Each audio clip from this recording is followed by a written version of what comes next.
안녕하세요. 톡톡사연 구독자 여러분. 저는 여태 사연을 보냈던 구독자들 중에서도 어린 나이에 속할 것 같은데요. 저는 29살, 한창 청춘으로 매일이 아름답고 찬란해야 할 나이임에도 불구하고 벌써 인생에서 큰 일을 몇 번이나 겪은 것도 모자라서 최근에 겪게 된 일을 통해 삶의 무게를 제대로 짊어지게 된 어린 구독자입니다. 말만 거창하지 이제 30대가 되는 나이에 무슨 삶의 애환을 뭘 알고 삶의 무게가 무거워봤자 얼마나 무겁냐 그렇게 생각하실 수 있는데요. 제가 이렇게 애늙은이로 자라버린 데는 정말 그만한 이유가 있습니다. 사연을 듣고 계신 분들에게 한번 여쭤보고 싶어요. 여러분에게 가족은 어떤 의미인가요? 톡톡 사연에 올라오는 사연을 들으면 가족과 정말 다시 안 보일 것처럼 싸우기도 하고 또 죽을 힘을 다해서 가족을 지켜내기도 하고 어쨌든 제가 사연을 들으면서 가장 부러웠던 것 중에 하나가요. 모든 사연들이 가족에 대한 애정을 바탕으로 하고 있다는 생각이 들어서였어요. 그럼 저에게 가족은 어떤 의미냐고요? 다른 사람들이 흔히 가족이란 단어를 떠올릴 때 뭉클하거나 울컥하거나 아니면 끝도 없이 분노가 치밀어 오른다던가 하잖아요. 그런데 저한테 가족이란 단어는요, 참 낯설어요. 가족이 대체 뭘까? 가족이라는 게 뭐길래 평생 올가미처럼 내 목을 이렇게 조르고 내가 누구보다 행복하고 앞으로 나아가야 할 시기에 발목을 잡을까? 그런 생각뿐입니다. 가족한테 미움, 화남, 이런 감정들을 갖는 것조차 저에겐 사치라는 생각이 들어요. 그런데 최근 저에게 생겨난 정말 드라마보다 더 드라마 같은 얘기를 통해 저도 가족이란 단어를 제 인생에서 다시 써보고 있는 중입니다. 가족이란 단어가 왜 낯설까? 이걸 설명하면 제 얘기가 조금 더 쉽게 풀어낼 수 있을 것 같아요.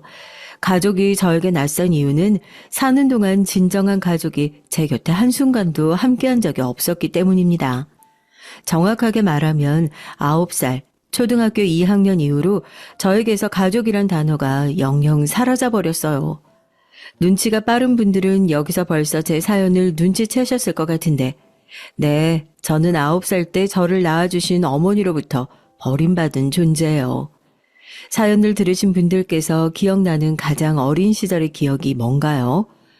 누군가에게 물어보면 가족들의 손을 잡고 꽃놀이를 갔던 기억이라든가 하다못해 형제자매랑 크게 다퉜던 기억, 이런 기억들이 가장 어렸을 때 내 기억의 시작이라고 얘기하겠지만 제 기억은 슬프게도 그렇지 못합니다. 어렸을 때 기억을 떠올리면 몸도 마음도 아프기만 해요. 가장 어렸을 때 기억은 모두 제가 9살 정도 됐을 때 그 시점에 머물러 있습니다. 먼저 제 손을 잡고 어디론가 막 뛰어가던 엄마의 손을 놓쳐서 돌부리에 걸려 넘어졌던 기억이에요. 이마가 크게 찢어져서 눈을 뜨기도 힘들고 아픔에 목 놓아 울던 제 입을 엄마는 손바닥으로 억지로 틀어막고 계속해서 어디론가 도망갔던 기억이 우선 떠오르네요. 그 기억을 아직도 선명하게 떠올릴 수 있었던 이유는 아마 그날 돌부리에 걸려 넘어져 찢어진 것으로 추정되는 제 이마에 남아있는 손가락 2마디만한 흉터 때문일 거예요. 그렇게 어렸을 때 기억을 떠올리면 이마만 붙잡고 시큰거리면 참 좋을 텐데요. 이마보다 더 시큰거리는 곳이 바로 제 마음입니다. 이어지는 기억은 엄마가 나를 버렸던 기억이거든요.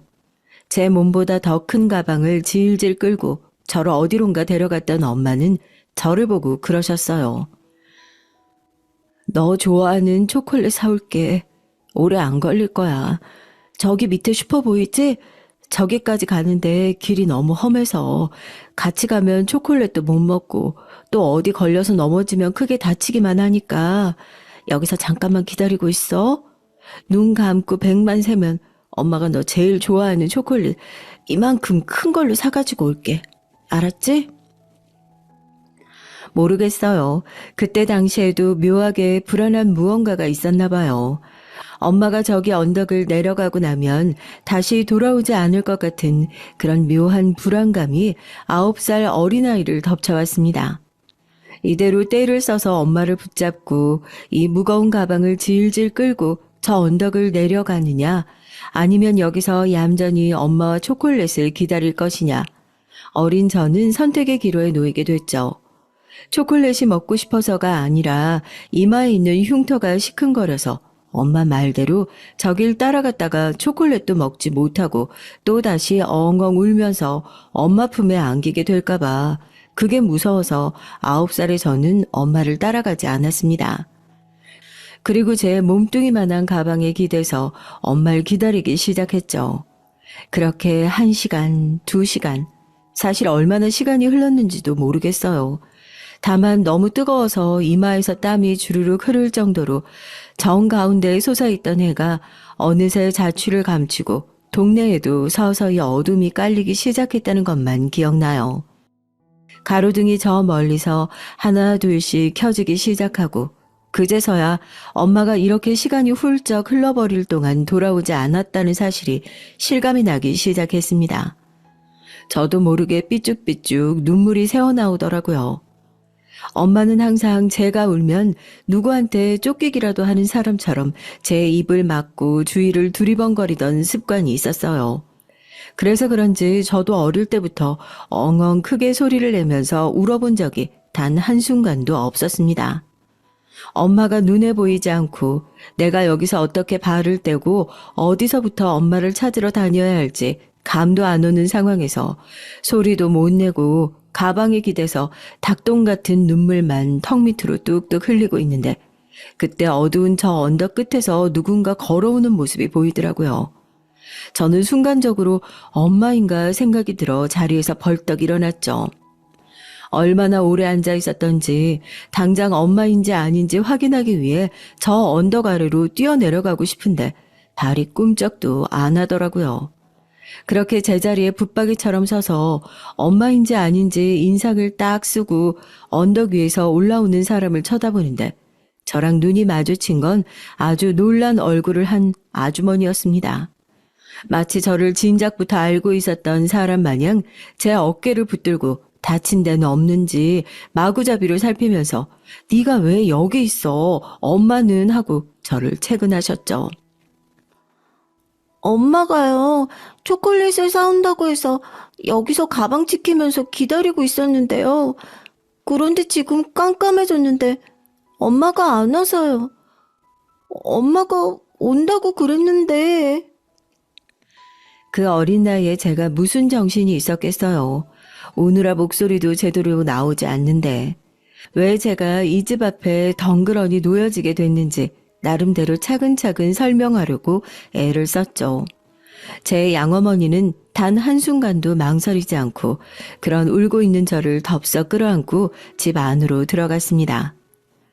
그 빵빵한 짐 가방 안에는 대체 뭐가 들어있던 건지 저도 궁금했는데 짐가방을 풀자마자 나오는 계절별 제 옷가지, 속옷, 잘 때 꼭 끌어안고 자는 인형, 그리고 짐가방 맨 위에서 툭 떨어지는 편지봉투 2개를 보니 확실하게 알겠더라고요. 엄마는 애초에 초콜릿을 사서 나에게 다시 돌아올 생각이 없었다는 것을요. 대체 나를 여기다 버려두고 가면 무슨 얘기를 남겼을지 궁금해서 편지봉투에 냅다 손을 뻗자마자 양어머니는 그 편지봉투를 잽싸게 제 손에서 낚아채 갔습니다. 그렇게 엄한 손길과 다르게 다정한 말투로 제 손을 붙들고 안방으로 가더니 무겁지 않은 이불을 덮으라고 하나 내어주셨어요. 추운데 밖에서 너무 고생했지. 아줌마가 빨리 와서 참 다행이다, 그치? 오늘 집으로 다시 안 돌아왔으면 우리 영지 그 추운 데서 하루 종일 오들오들 떨고 있었을 거 아니야. 이제 집에 왔으니까 따뜻한 이불 덮고 푹 자자. 우리 자고 내일 일어나서 생각하자. 마음은 너무 불안한데 대체 그 편지에 뭐라고 써 있을지 지금 이렇게 친절한 말투로 나에게 말을 붙여오는 아주머니도 내일 아침이 되면 내가 어떻게 남이 버린 아이를 데리고 있냐면서 매정하게 날 쫓아내진 않을까. 그런 일어날 법한 상상이 마음 한구석으로 튀어 올라와서 밖에서 어른들이 대체 무슨 얘기를 하는지 어떻게든 엿들어서 내가 어떻게 하면 좋을지 실마리라도 잡고 싶은데 제 위로 포근하게 덮이는 이불과 다정하게 제 앞머리를 쓸어 넘겨주는 손길 앞에 지친 몸은 금세 노근해졌고 속수무책으로 잠에 빠져들고 말았습니다. 그리고 다음날 아침 자리에서 일어나니 제 주변에는 아무도 없더라고요. 시계를 보니 벌써 점심을 훌쩍 넘어간 시간이었습니다. 대체 몇 시간이나 잠에 든 건지 엄마가 없는 이 현실이 내가 지금 지독한 악몽을 꾸고 있는 건 아닌지 자리에 앉아서 제 뺨을 몇 번이나 꼬집어 봤는지 몰라요. 얼얼한 뺨을 만져보니 이 끔찍한 상황이 꿈은 아니구나 하는 게 확신이 들더라고요. 조심스럽게 닫혀있던 미닫이 문을 열고 밖으로 나갔습니다. 양어머니는 잠에서 깨서 송글송글 땀이 올라와 있는 이마를 손바닥으로 슥슥 닦아주시더니 오래 잠들어서 배고프겠다면서 고봉밥과 제가 좋아하는 장조림 미역국이 올라간 식탁을 차려주셨죠. 어떻게 이렇게 내가 좋아하는 음식만 쏙쏙 골라서 차려주셨을까 생각하면서도 너무 배가 고파 손을 쉬지 않고 열심히 밥을 입으로 우겨 넣었습니다. 배가 빵빵하게 올라와서 더 이상은 아무것도 못 먹겠다 싶어 숟가락을 슬그머니 내려두고 다시 제가 깼던 방으로 조용히 들어가려고 하는데 양어머니가 제 손을 잡고 다시 안방으로 따라 들어오시더라고요. 그리고 저에게 처음 하신 말씀이 이거였어요. 이제부터 내가 네 엄마야. 알겠지? 어제까지는 다른 엄마가 너를 키워줬는데 오늘부터는 내가 영지 엄마니까. 아니야, 오늘부터 영지가 아니라 금옥이다. 금옥이. 알겠지? 다른 사람이 영지 엄마 누구냐고 물어보면 저 영지 아닌데요, 금옥인데요. 그래야 돼? 다른 사람이라고 대답하면 안 돼? 알겠지? 금옥이는 앞으로 이 집에서 엄마랑 같이 사는 거야. 알겠지? 제가 아무리 어리고 아무것도 모르는 아이였지만 하루아침에 엄마가 바뀐다는 것, 하루아침에 엄마가 지어준 이름이 바뀐다는 것을 어떻게 이해할 수가 있었겠어요. 입안으로는 왜요? 왜 아줌마를 엄마라고 불러야 해요? 우리 엄마는 어디로 갔어요? 우리 엄마가 나 놔두고 도망간 거예요? 그런데 아줌마는 왜 내 엄마가 되려고 하는 거예요? 물어보고 싶은 질문이 한가득이었지만 제 손을 꼭 붙잡고 몇 번이나 너 이름이 뭐야? 금옥이 엄마가 누구야? 대답해봐. 누가 길 가다 금옥이한테 얘 너 엄마가 누구니 물어보면 뭐라고 대답해야 돼 하며 제가 들었던 얘기를 잘 이해했는지 확인하는 양어머니를 보면서 저는 그 질문 중에 어떤 것도 물어보지 못했습니다. 그냥 그렇게 가족이 된 거예요. 불행 중 다행이라고 생각해야 하나요? 양어머니와 양아버지는 무슨 사연이 있는지 모르겠지만 결혼하신 지는 꽤나 된 것 같은데 자식 하나 없으셨고 그래서인지 영문도 모르고 집 앞에 툭 떨어져 있던 저를 친자식처럼 애지중지 키워주셨습니다. 그러니 저도 저를 버려두고 간 친어머니에 대한 생각은 최대한 하지 않으려고 애를 쓰면서 자랐죠. 제가 친어머니에 대해 무언가를 궁금해한다는 것, 아니 그냥 내 출신에 대한 생각을 한다는 것 자체가 저를 이렇게 애써 키우고 계시는 양부모님에 대한 배신이나 다름없다고 생각했어요. 그러나 마음 한구석에는 이 사람들이 진짜 내 가족이 아니라는 생각이 뿌리 깊게 박혀 있었으니 저희가 진정 가족이라는 단어로 묶이기에는 아무래도 여러모로 어려움이 있었죠. 그렇게 제 나이가 중학생이 되고 고등학생이 되면서 저도 남들 다 겪는 사춘기 시기를 겪게 됐습니다. 그 나이 때 학생들이 제일 무서운 게 그거잖아요. 투명하게 모웃됐다는 거요. 한 동네에서만 계속 살았으니 다들 제가 있는 자리에선 입 밖으로 꺼내지 않았어도 어느 날 갑자기 동네에 나타난 아이라는 꼬리표는 저를 늘 따라다녔습니다. 그리고 투명하게 못된 아이들은 그걸 빌미로 저를 괴롭히기 시작했고요. 야, 내가 우리 엄마한테 들었는데 쟤네 아빠 원래 애 못 낳는다던데? 엄마 아빠 둘 다 병 걸려서 애 못 낳는데 쟤를 어떻게 낳았겠냐? 당연히 주워온 거지. 내가 우리 엄마한테 물어보니까 저 아줌마 친구가 자기 딸 저 아줌마한테 버리고 간 거라고 하던데? 야, 그냥 쟤한테 직접 물어보자. 야, 너네 친엄마 누군지 알아? 우리 엄마가 내 친엄마지. 너네 부모님은 할 일 없으시대? 집에서 니네 붙잡고 그런 얘기나 하는 거 보면 얼마나 한심하게 사는지 안 봐도 알겠다.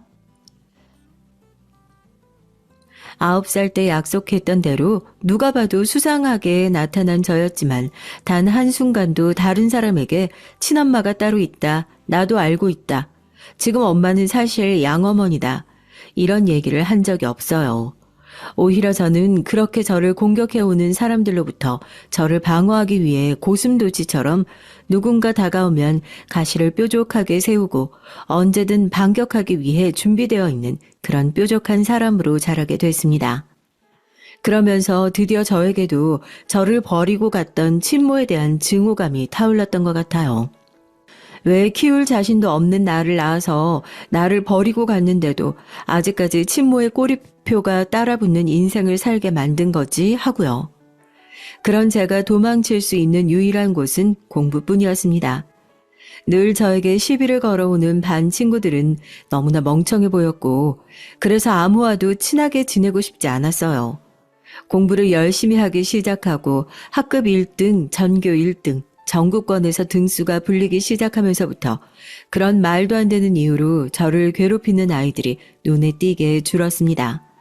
학교에서 저를 대하는 태도가 달라지면서 아이들도 어렴풋이 쟤는 함부로 건드리면 안 되는 애, 그렇게 보이지 않는 서열이 생긴 것 같아요.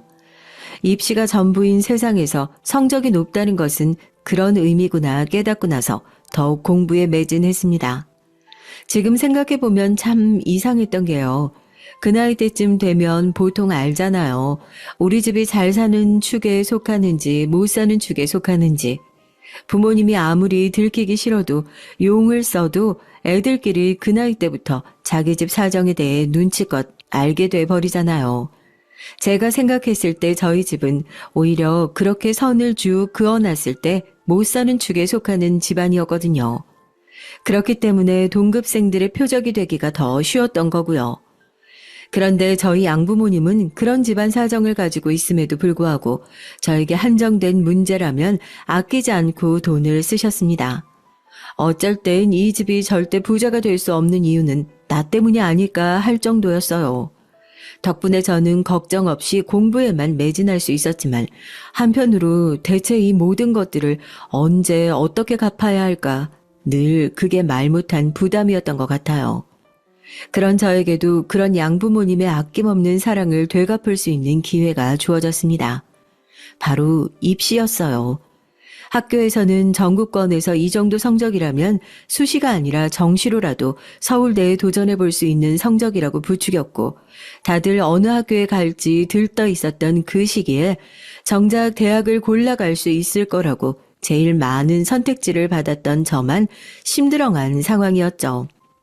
그러던 저에게도 인생에서 처음으로 뚜렷한 목표를 가져보게 된 계기가 있었는데요.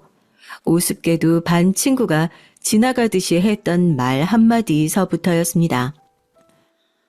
우리 사촌 언니가 그러는데 좋은 대학을 나와야 대기업을 들어가고 그래야 돈을 많이 번다고 하더라? 그것뿐인 줄 알아? 서울대, 연세대, 고려대 이런 데 가잖아?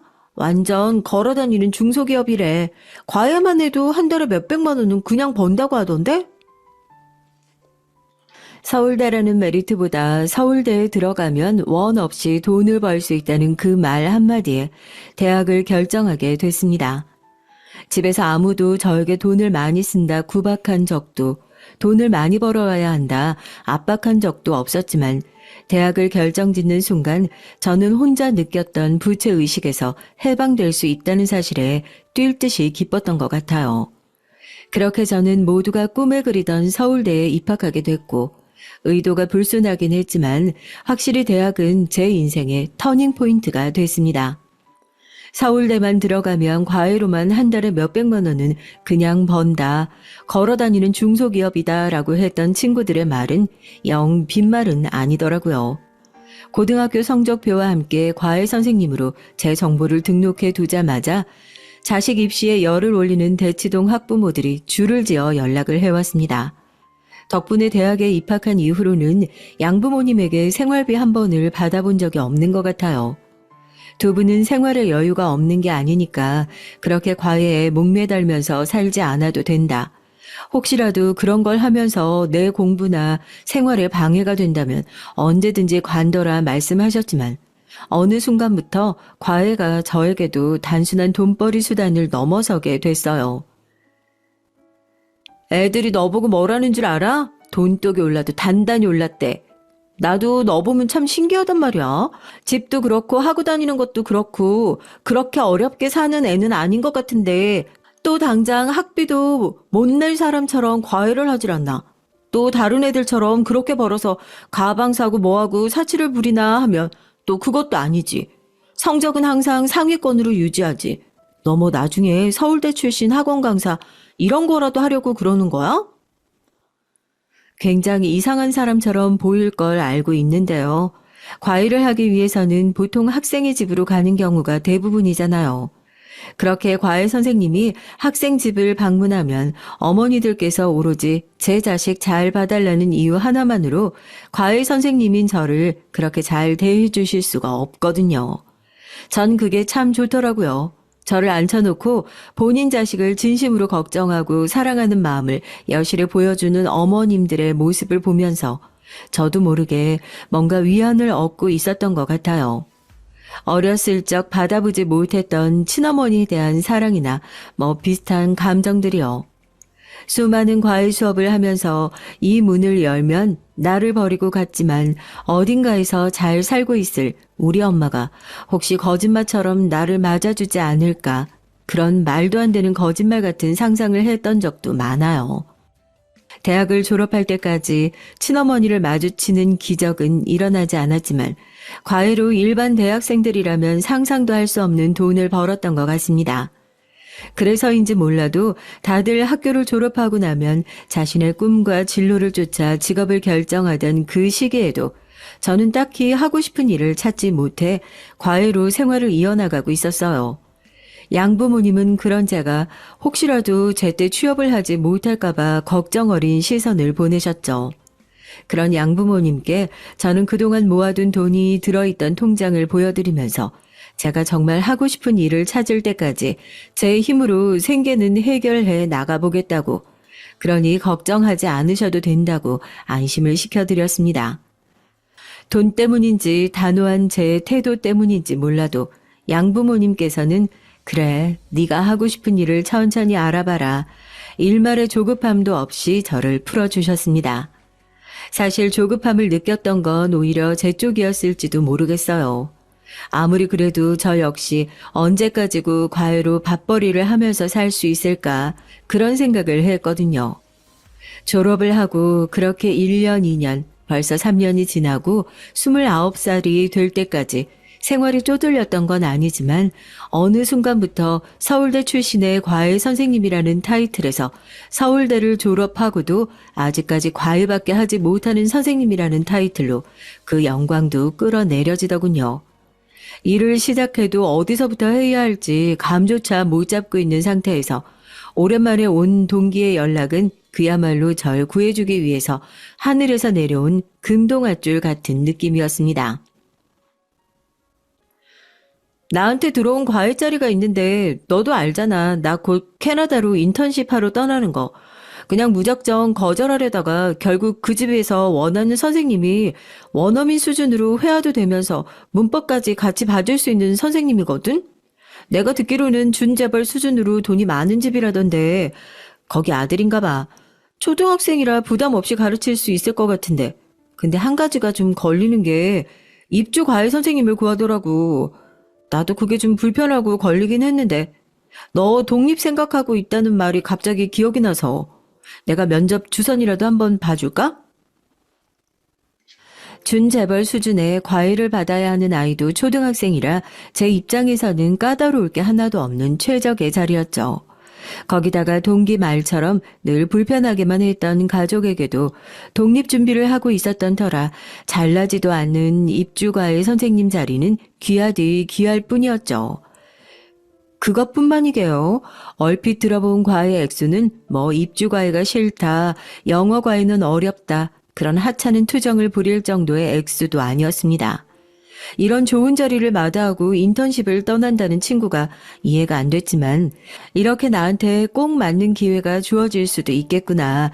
뛸 듯이 기뻐하며 나머지 조건은 내가 무조건 맞추겠다.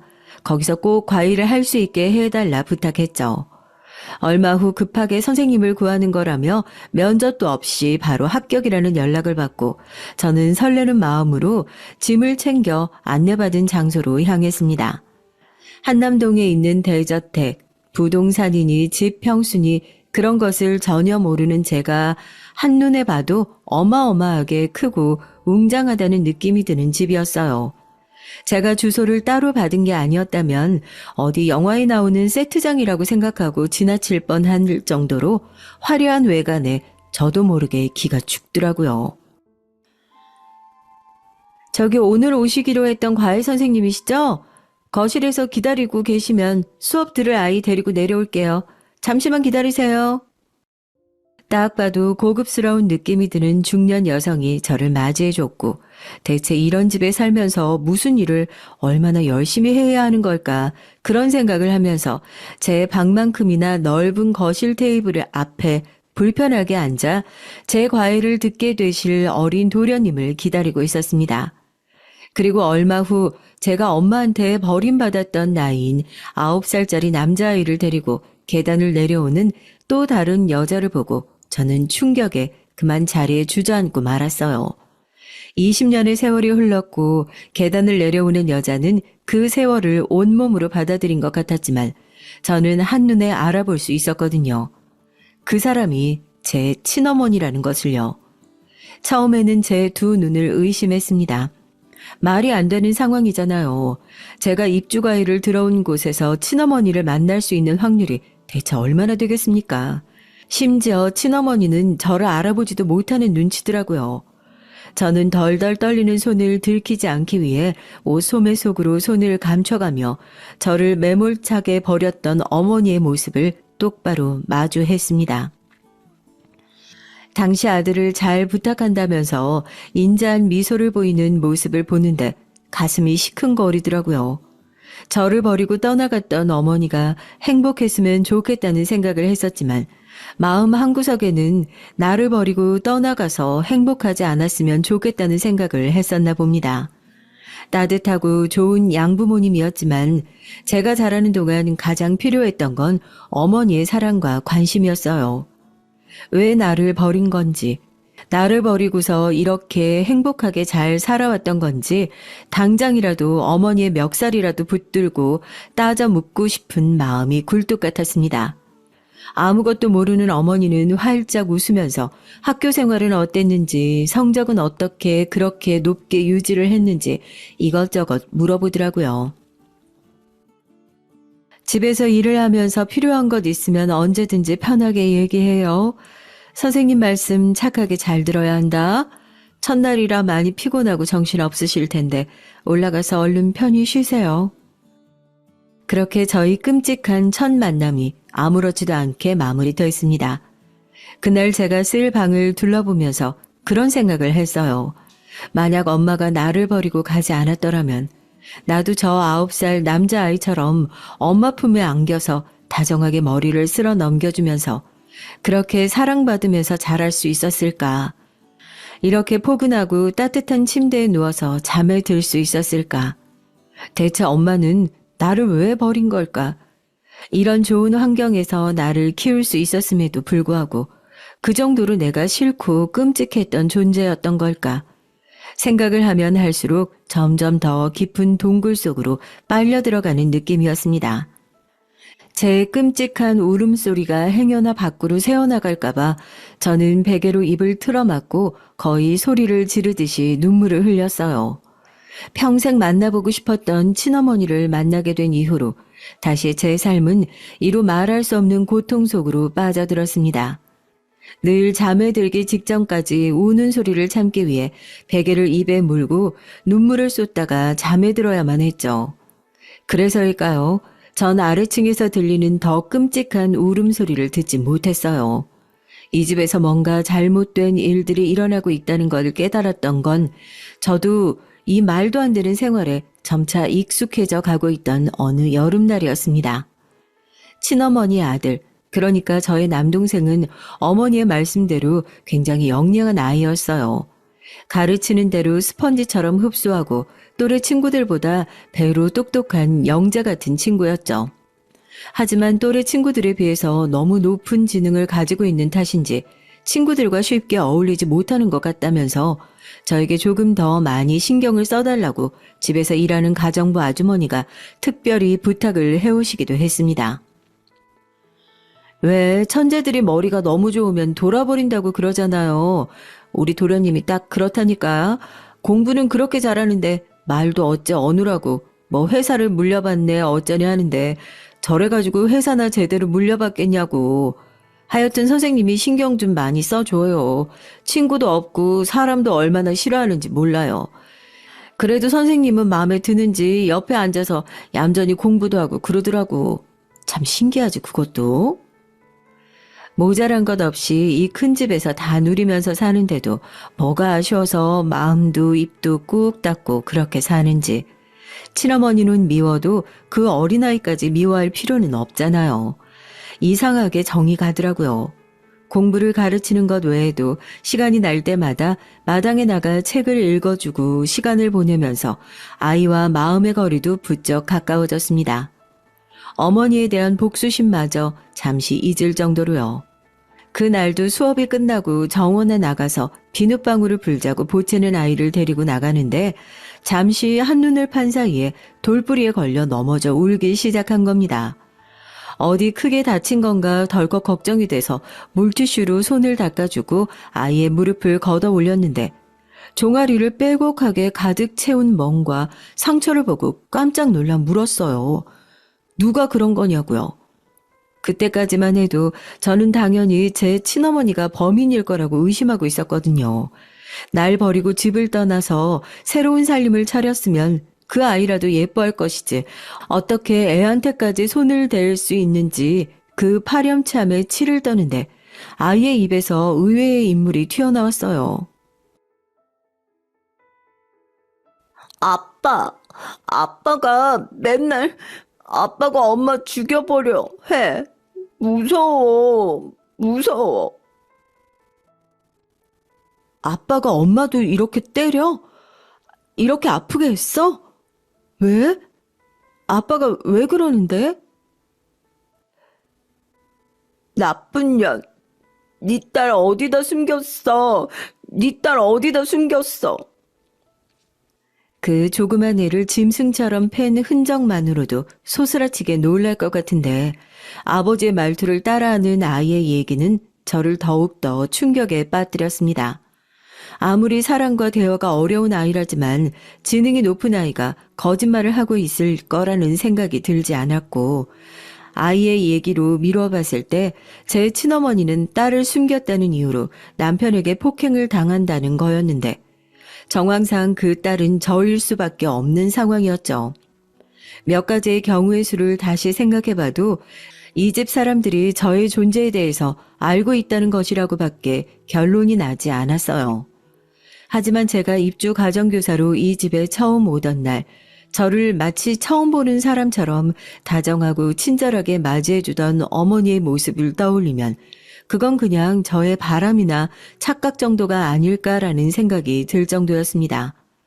만약 이 아이의 말이 모두 다 사실이라면 복수는 둘째치고 제 친어머니를 이 감옥에서 구해내는 게 우선이라는 생각이 들었어요. 20년을 미워하는 마음만 가지고 살았는데 막상 어머니가 위험한 상황에 처했다는 것을 깨닫고 나니까 다른 생각은 아무것도 들지 않더라고요. 오직 어머니를 구해야겠다는 생각밖에 들지 않았습니다. 그런 생각이 든다는 게 참 신기하고 이게 핏줄인가 싶었죠. 그날 저녁 저는 처음으로 울지 않고 밤을 지새웠습니다. 아래층 소리에 귀를 기울이니 그동안 들리지 않던 것들이 들리기 시작했어요. 어머니의 비명소리. 대체 얼마나 그렇게 오랫동안 이 집에서 폭력을 견디며 살아왔을지 상상도 되지 않을 정도로 고통스럽고 모든 것을 포기한 것 같은 한숨 같은 울음소리를 들으면서 저는 그동안 어머니를 향해 들었던 복수의 칼의 방향을 조용히 돌려 세웠습니다. 그리고 결심했어요. 무슨 일이 있어도 이 집에서 어머니와 제 동생을 구해내야겠다고요. 다음 날 저는 평소와 다를 거 없이 내려와서 오전 과일을 시작했고 어머니도 어젯밤에 마치 아무 일도 없었던 것처럼 거실에서 책을 읽으며 커피를 마시기 시작했습니다. 어머님, 잠시 태아 수업 관련해서 면담이 필요할 것 같은데 둘이서 조용히 얘기 좀 할 수 있을까요? 다른 분들이 들으시면 곤란한 내용이라서요. 어머니는 다과를 내오겠다는 가정부들을 물리고 그러면 지하에 있는 휴게 공간에서 잠깐 얘기를 하자면서 저를 안내했습니다. 문이 완전히 닫히고 이 집에서 처음으로 어머니와 단둘이 마주할 수 있는 순간이 주어지자 저도 모르게 눈물을 펑펑 쏟아내고 말았습니다. 어머니를 붙잡고 흔들면서 얘기했죠. 나 영지다. 기억 안 나냐? 아니면 나를 모른 척 하는 거냐? 대체 여기서 뭘 하고 있는 거냐고요. 어머니는 오히려 제가 본인을 알아볼 줄 몰랐다는 듯이 깜짝 놀라서 주변에서 누가 저희 얘기를 듣기라도 하는 것처럼 두리번거리더니 제 입을 막으시더라고요. 순간 저는 9살 때 어머니의 손을 붙잡고 도망쳐 나오던 그 어느 날로 다시 돌아간 것 같은 기분을 순간 느꼈습니다. 날 어떻게 알아봤어? 어떻게 이렇게 잘 커졌어? 엄마 많이 원망스럽지? 엄마가 너무 못나서 미안해. 엄마가 너를 지켜주고 싶었는데 너를 지켜줄 수 있는 방법이 고작 이것밖에 없었어. 그래도 이렇게 예쁘게 잘 커져서 너무너무 고마워.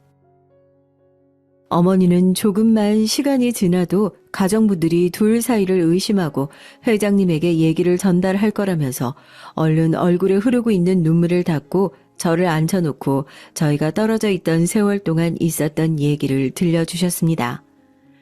얘기를 들으면서 얼마나 화가 나고 분해서 주먹을 꽉 쥐었는지 손바닥에 손톱 자국이 그대로 남을 지경이었습니다. 어머니가 이 집에 처음 들어온 저를 낳기 전 입주 가정부의 몸으로 이 집에 처음 들어오게 되었답니다. 이곳에서 지금 이 집의 주인인 회장의 수행기사로 일하고 있던 아버지를 만나 사랑에 빠지게 됐고 그렇게 저를 갖게 됐대요. 부모 형제 없이 오로지 의지할 사람이라고는 서로밖에 없었던 저희 부모님의 사랑은 그렇게 오래가지 못했답니다. 자기가 원하는 것은 모두 가져야 직성이 풀렸던 이 집의 회장님은 일개 가정부 주제에 자기의 마음을 계속해서 받아주지 않는 어머니를 그 누구보다 괘씸하게 생각했고 결국 자신의 마음을 받아주지 않는 이유가 아버지와 어머니 뱃속에 생긴 저라는 사실까지 알게 된 겁니다. 아버지는 뱃속에 있는 저라도 살리기 위해서 어머니와 저를 이 집 밖으로 먼저 내보내셨고 그렇게 몇 년 동안 이 집에서 회장의 이유 없는 폭력과 구타를 견뎌내다 결국 먼저 세상을 뜨셨대요.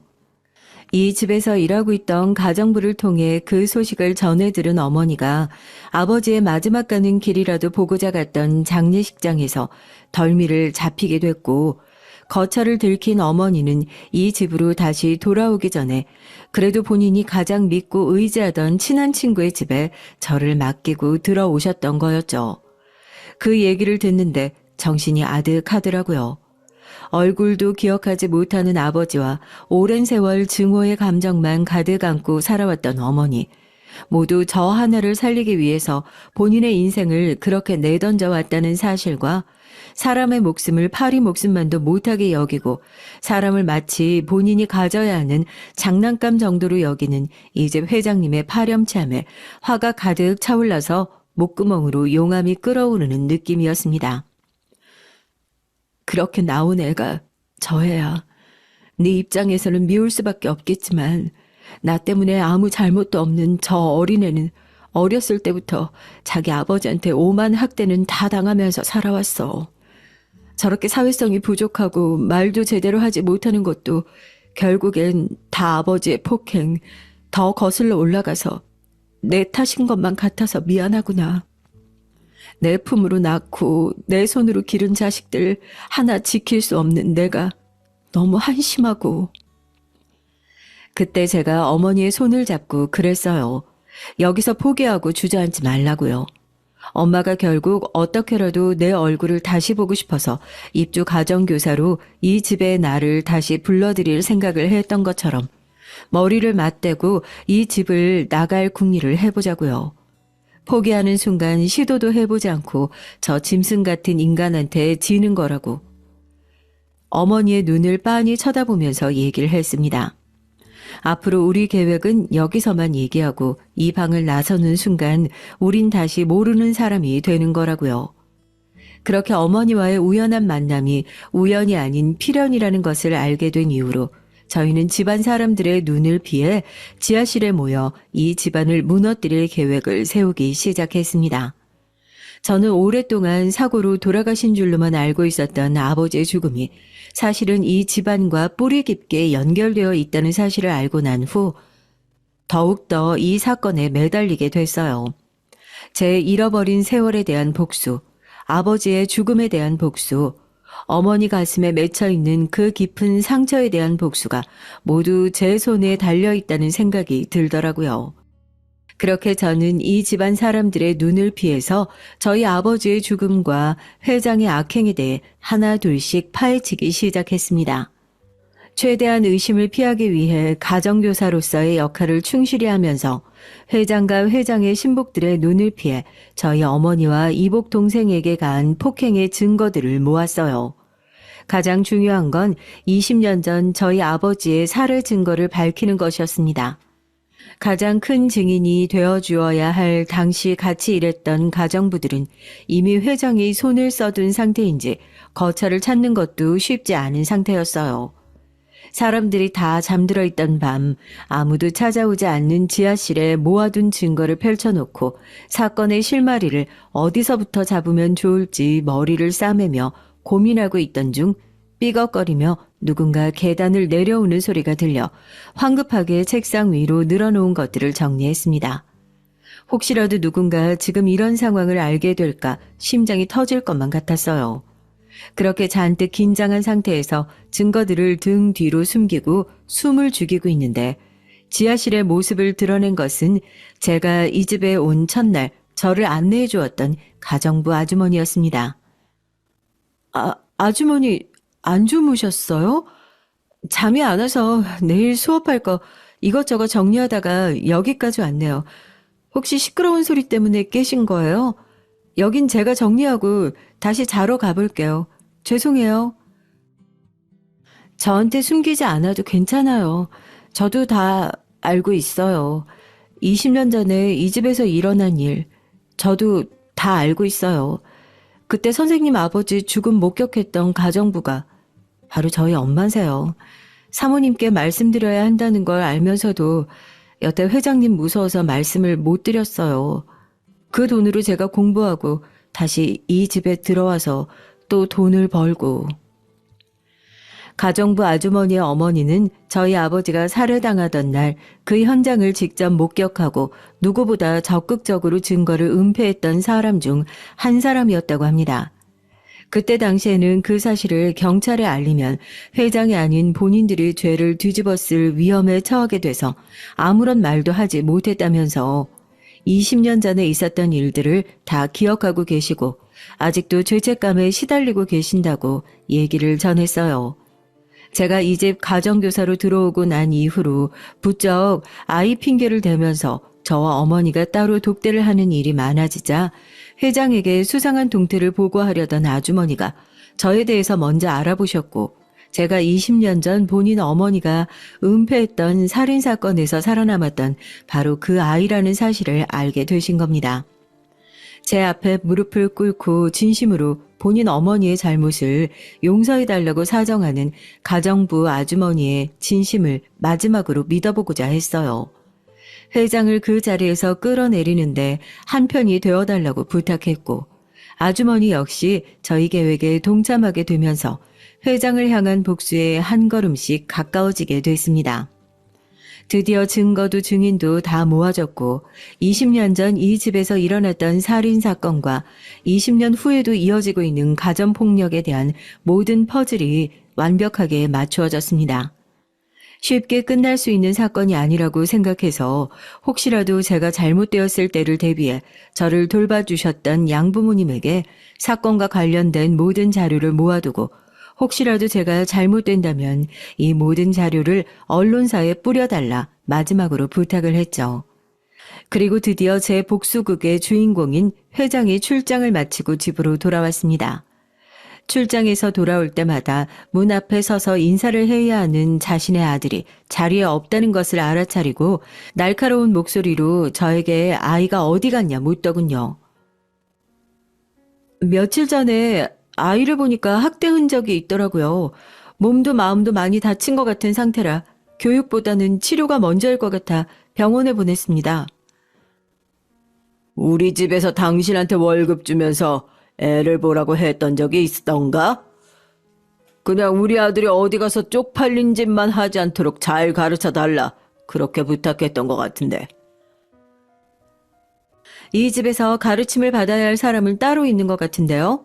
교육을 받는다고 한다면 아무런 잘못도 하지 않은 아내랑 아이한테 손찌검을 하시는 회장님께서 받아야 하지 않을까요? 제 말에 기분이 제대로 상한 건지 회장은 크게 웃으면서 서류 가방을 구석으로 집어던지고 제 얼굴에 금방이라도 따귀를 칠 것처럼 달려와 제 목을 움켜 잡았습니다. 숨이 잘 쉬어지지 않을 정도로 갑갑하게 목이 조여들던 그때 저희 어머니가 골프채 손잡이로 제 목을 붙잡고 있는 회장님의 팔을 내려쳤고 회장님은 부러진 팔을 붙잡고 비명을 지르면서 바닥을 구르기 시작했어요. 내 딸한테 털끝 하나도 건드리면 정말 가만 안 둘 줄 알아. 다른 건 다 참아도 이제 내 자식들한테 손대는 꼴 절대 참지 않을 거니까. 니까진 놈이 뭔데? 내가 니까진 놈을 무서워할 것 같아? 나 이제 예전의 내가 아니야. 내 자식 건드리면 네 놈 정말 죽여버릴 거야. 알아들어? 그제서야 제 정체를 알아차린 회장이 부러진 한쪽 팔을 붙잡고 비틀비틀 자리에서 일어났습니다. 팔이 부러진 상태였지만 언제라도 저희를 덮칠 수 있을 것 같아 두려움이 느껴졌지만 어머니가 제 앞을 단단하게 막아섰어요. 네 딸년을 그렇게 아무리 찾아도 안 나오더니 결국 이렇게 집으로 불러들였구나. 넌 예나 지금이나 참 멍청한 구석이 있단 말이야. 그때도 그 기사놈이 죽었다는 소식을 듣고 조르르 달려왔다가 붙잡혔지. 이번엔 뭐가 다를 것 같아? 나 아니면 돈도 힘도 없는 니네가 힘이라도 합치면 날 이길 수 있을 줄 알았어? 20년 전에 네 놈이 우리 아버지를 죽였을 때는 아무것도 할 수 없었지. 근데 이제 아니거든?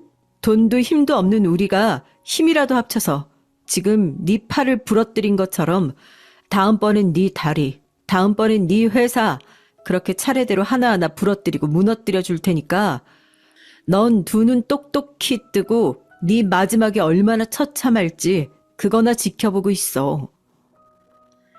기가 차다는 듯이 우는 회장을 앞에 두고 저는 전화기를 들어 미리 신고해둔 경찰을 불렀습니다. 골프채로 회장을 내려친 어머니는 폭행죄로, 회장은 감금, 가정폭력, 아동학대, 셀 수 없이 많은 죄목으로 고소장이 접수됐죠. 그 중에서는 20년 전 이 집에서 일어났던 끔찍한 살인 죄목도 포함되어 있었습니다.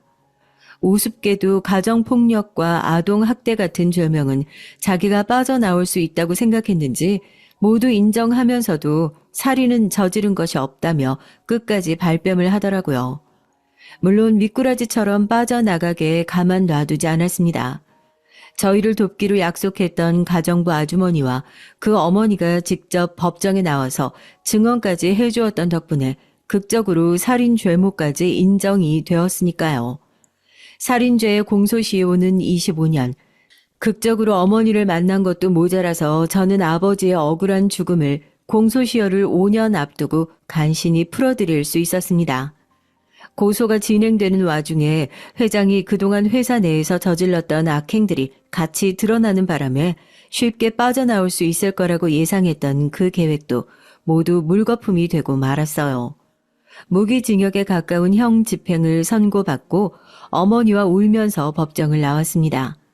대체 이 말도 안 되는 사람 때문에 저희 가족이 20년간 고통받고 있었다는 사실을 생각할 때마다 아직도 이렇게 제 힘으로 사건을 해결하고 다시 한 가족으로 모여 산다는 사실이 믿어지지가 않아요. 지금은 회장이 살고 있던 그 집에서 나와 어머니와 저 그리고 이복 동생 이렇게 세 식구가 새로운 보금자리를 마련해 새로운 인생을 꾸려가고 살고 있습니다. 이제야 조금 마음 편하게 양부모님도 찾아뵙고 인사를 드리고 있어요. 그동안 키워주셔서 너무 감사했다고, 어린 마음에 제대로 사랑을 받지 못했던 저한테 아낌없이 사랑을 쏟아주셔서 너무 감사했다는 인사를 드렸습니다. 그 크고 화려한 집에 비하면 정말 손바닥만한 집이지만 세 식구가 안방에 옹기종기 붙어 있으니 비로소 가족의 가치가 무엇인지 깨닫고 있습니다. 제 이복 동생 역시 집을 나오고 나서 몸과 마음을 조금씩 회복하고 이제는 말도 더듬지 않고 학교에서 친구들과 곧잘 어울리는 그 나이대의 평범한 아이들의 생활로 돌아가고 있어요. 앞으로도 저희 세 가족 이렇게 조금 어렵더라도 행복이 무엇인지 찾아가면서 살아볼까 합니다. 오늘은 동생이 좋아하는 야광별을 사서 퇴근에 천장에 붙여주려고요. 돈이니 명예니 그런 게 다 무슨 소용인가 싶습니다. 천장에 붙인 야광별을 보면서 해맑게 웃는 동생의 웃음소리를 들으면서 저는 비록 가지지 못했지만 이 아이한테만은 평범한 어린 시절을 만들어 주어야겠다. 누나로서의 책임감이 괜시리 피어오르네요. 어머니의 이혼 절차며 재산 분할까지 이 싸움은 어찌 보면 지금부터가 제대로 된 시작일 수 있겠습니다. 그렇지만 가족들의 웃음소리와 행복을 원동력 삼아서 지치지 않고 계속해서 저 악과 싸워볼까 합니다. 저희 가족이 마지막에 승리의 깃발을 쟁취할 수 있도록 구독자분들께서 많은 응원 보내주세요. 그리고 제 얘기를 통해서 가족의 의미가 뭔지, 진정한 가족의 가치가 뭔지 다시 한번 생각해 볼 수 있는 기회가 됐으면 좋겠습니다. 그럼 이만 사연 마치겠습니다. 감사합니다. 안녕하세요. 저는 교육청에서 근무하고 있는 30대 후반의 여성입니다. 가정주부로 생활하던 제가 이렇게 갑자기 사회로 뛰어들게 된 것에는 웃지 못할 사연이 있는데요. 오늘 그 얘기를 좀 하려고 합니다. 저는 어릴 때부터 다른 사람들보다 뭐든 빨리 배우는 편이었어요. 거기다 기억력도 좋아서 뭘 가르쳐주면 잊는 법이 없었죠. 저희 어머니는 그런 저를 데리고 여기저기 다니시면서 각종 검사들을 시키셨고 그 결과 제가 매우 똑똑한 아이라는 것을 알게 되셨습니다. 그래서 저는 초등학교에 입학하기도 전부터 각종 개인 교사들에게 둘러싸여 살인적인 일정을 소화해야 했어요. 얼마나 끔찍했냐면요. 먹고 자는 시간을 제외하고는 무조건 공부. 정말 제 시간표는 공부로만 가득 찼죠. 그나마 불행 중 다행인 점은 제가 공부를 싫어하지 않는다는 사실입니다. 새로운 무언가를 배운다는 것이 너무나도 신나는 일이었거든요. 제가 이런 말을 하면 열의 아홉은 재수없다고 하시더라고요. 그래도 공부가 제일 쉬웠다는 것은 변함없는 사실이긴 합니다. 그런데 이게 또 어릴 때는 아무것도 모르니 어머니가 시키는 대로 했지만 사춘기가 지나면서 매일 공부만 한다는 사실에 화가 나더라고요. 다들 친구들끼리 노래방도 가고 영화도 보러 가는데 저는 그런 것들을 전혀 할 수 없었거든요. 어머니께서는 친구보다 월등히 뛰어난 제가 함께 어울리는 것은 에너지 낭비라고 말씀하시는 분이라 친구라는 단어를 입에 올리는 것도 쉽지 않았답니다. 그런 날들이 계속되자 저도 점점 지치더라고요. 공부를 이렇게까지 할 필요가 있을까라는 생각이 들 정도로 말이죠. 그래서 딱 한 번 반항을 한 적이 있었는데 그때 어머니가 그러시더라고요. 어머니가 정해준 대학만 졸업하면 그 뒤로는 뭘 해도 간섭하지 않으시겠다고요. 그 말에 완전 홀린 저는 오로지 대학, 그놈의 대학만 졸업하고 이놈의 집구석 탈출하겠다고 굳게 다짐했죠. 덕분에 저는 카이스트까지 조기 졸업으로 일찍 학업을 마쳤답니다. 제가 대학을 졸업했을 때 주변 사람들은 당연히 제가 해외로 유학을 갈 것이라고 생각했어요. 집에서도 그런 과정을 밟아가는 것 외에 다른 상황에 대해서는 일도 생각해 보신 적이 없으셨죠. 하지만 저는 그 모든 사람들의 기대와 예상을 가볍게 뒤엎었습니다. 약속 기억하시죠? 저 대학만 졸업하면 뭐든 다 해도 된다고 하셨잖아요. 그게 언제적 얘긴데 설마 너 그것 때문에 조기 졸업한 거 아니지?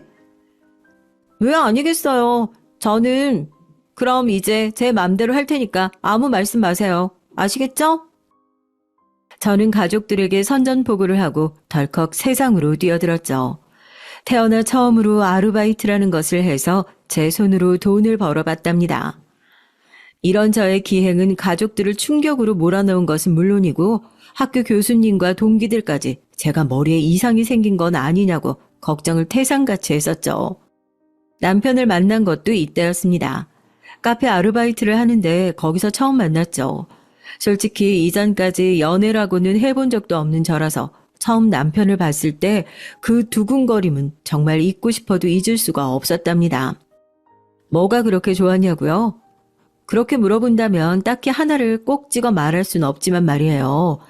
그렇게 만난 남편에게 제가 먼저 연락처를 물어봤어요. 데이트도 먼저 신청했고요. 남편은 뭐 이런 맹랑한 아가씨가 있나 싶었대요. 남편이랑 저랑 나이 차이가 좀 많이 나는 편이거든요. 딱 손가락 10개, 10살 차이인데요. 그래서 남편은 제가 자기를 놀린다고 생각했다고 하더라고요. 하여튼 이렇게 시작된 저의 첫사랑은 뜨겁고 열정적이었으며 행복 그 자체였죠. 연애가 점점 길어지면서 저희 집에서는 제가 언제 정신 차리고 유학을 가나 슬슬 제게 눈치를 주기 시작하셨습니다. 1년이면 놀 만큼 놀았으니까 이제 정신 차리고 유학 갈 준비해. 유학이요? 무슨 말씀이세요? 저 대학만 졸업하면 공부 얘기 절대 안 하신다고 하셨잖아요. 너는 머리도 똑똑하다는 애가 살이 분별이 그렇게 안 되니? 다 너 잘 되라고 이러잖아. 아니 솔직히 오라는 대학 다 마다하고 한다는 게 겨우 아르바이트? 연애? 그런 건 너하고 전혀 어울리지도 않으니까 이제 그만하고 엄마가 시키는 대로 유학 수속이나 밟자. 안 그래도 교수님이 싫어요. 저는 지금이 좋아요.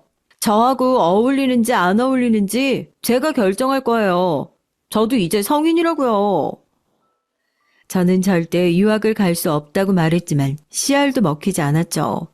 어머니께서는 저의 생각 따위는 안중에도 없으셨거든요. 무엇보다도 어머니께서 강하게 나오시면 제가 알아서 숙이고 들어갈 것이라 생각하셨어요.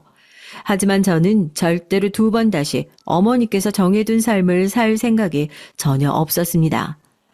정말 매일이 전쟁이었어요.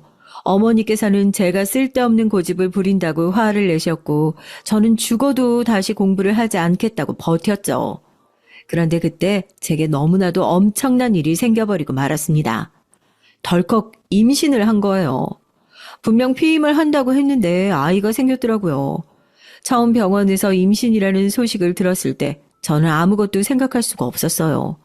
새로운 생명이 제 속에 있다니요. 얼떨떨하면서도 내가 엄마가 된다는 사실이 행복해 미칠 것 같았죠. 남편 역시도 저처럼 기뻐해줬습니다. 하지만 저희 가족들은 아니었어요. 뭐? 애를 가져... 결혼도 안 한 녀석이 지금 무슨 소리를... 남들 보기 부끄럽지도 않어? 내가 사랑하는 사람과 생긴 아이예요. 왜 부끄러워요? 우리 결혼할 건데? 결혼? 네가 무슨 결혼이야. 유학 준비 다 했는데. 당장 치워. 절대 허락 못한다. 제 아이예요. 어머니가 그런 말씀 하실 자격 없으세요. 내가 왜 그런 자격이 없어? 지금까지 네 인생 탄탄대로 만들어준 사람이 난데.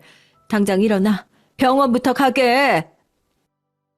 제 말이 통하지 않는다는 것쯤은 진작에 알고 있었지만 이렇게까지 말씀하실 줄은 꿈에도 몰랐던 저는 너무나도 충격을 받은 나머지 저도 모르게 제게 다가오는 어머니의 손을 강하게 쳐내고는 절대 포기하지 않겠다고 말했죠.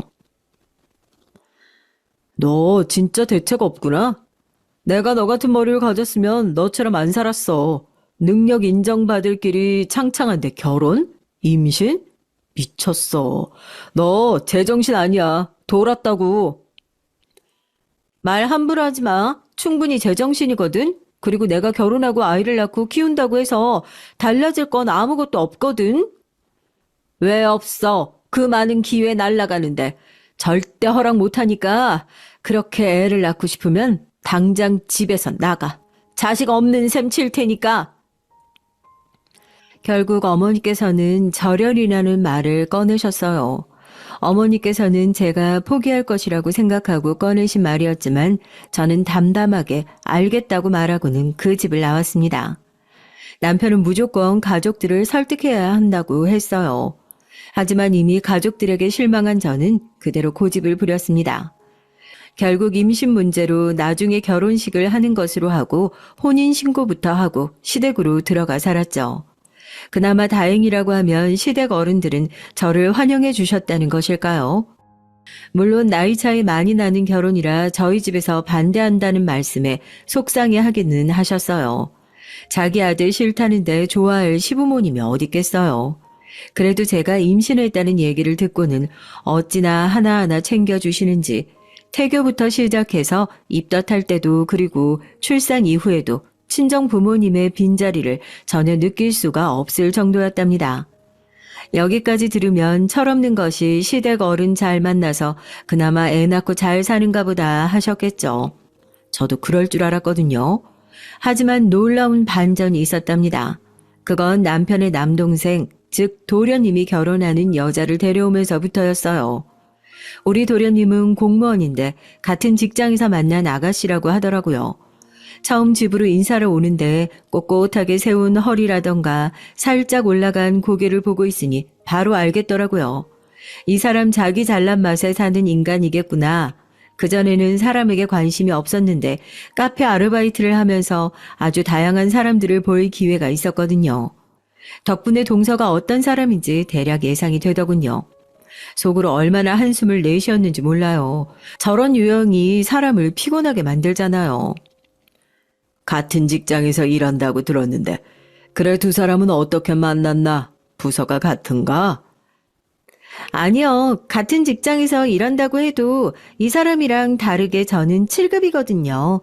후배가 괜찮은 사람 있다고 소개를 시켜줘서 만났어요. 제가 말을 좀 차갑게 하는 편인데 저랑 다르게 따뜻하더라고요. 그래서 마음에 들었죠. 아, 그래. 부모님은 다들 뭐 하시는 분들이시고? 두 분 다 연구소에 계시다가 요즘은 쉬면서 해외여행 다니는 중이에요. 오빠가 하나 있는데 카이스트 있고요. 하지만 지난달 중요한 프로젝트로 해외에 나가 있어요. 가위를 깎고 있던 저는 동서의 입에서 나온 카이스트라는 단어에 놀라고 말았어요. 제가 학교에 있는 사람들을 다 알고 있는 것은 아니지만 반대로 학교 사람들은 저를 다 알고 있을 확률이 높았거든요. 학교 다닐 때 제가 만들어둔 역사가 워낙 화려해서 말이죠. 혹시라도 만나게 되면 낭패라는 생각이 먼저 들었습니다. 하지만 곧 동서의 말에 안심할 수 있었죠. 동서가 가고 나서 시부모님께서는 복잡한 얼굴을 하시더라고요. 집에서 싱글벙글한 사람은 서방님 뿐이었다고나 할까요? 여보는 서방님이 데려오신 분 어떤 것 같아요? 어머님이랑 아버지 반응은 영 아닌 것 같던데? 저놈이 좋다는데 다른 가족들이 뭐라고 하겠어. 부모님도 결국은 다 받아들이실 거야. 당신이야말로 어땠는데? 다른 것들 모르겠고 확실히 하나는 알겠더라고요. 저랑은 잘 안 맞을 것 같아요. 그것도 엄청. 그런 말이 어딨어. 그리고 설사 그렇다고 해도 적당히 잘 지내려는 노력은 할 거지. 당신 누구하고도 잘 지내잖아. 이 집 와서 적응 못하면 어떻게 하나 내가 얼마나 걱정했는데. 근데 봐, 아버지고 어머니고 우리들 중에서 제일 예뻐하는 자식이 당신이야. 내가 제일 잘하니까 당연한 거죠. 남편은 제 얘기에 큰 소리로 웃으면서 고개를 끄덕였습니다. 이날만 하더라도 저는 남편의 말처럼 정말 잘 지내볼 생각이었어요. 적어도 진짜 노력은 할 생각이었죠. 하지만 저의 그런 결심은 동서가 시집온 첫날부터 바로 꺾여버렸습니다. 손뼉도 마주쳐야 소리가 나는 법인데 저 혼자 그런 생각을 가진다고 해서 되는 게 아니잖아요. 동서는 저와는 전혀 다른 생각을 가진 것 같더라고요.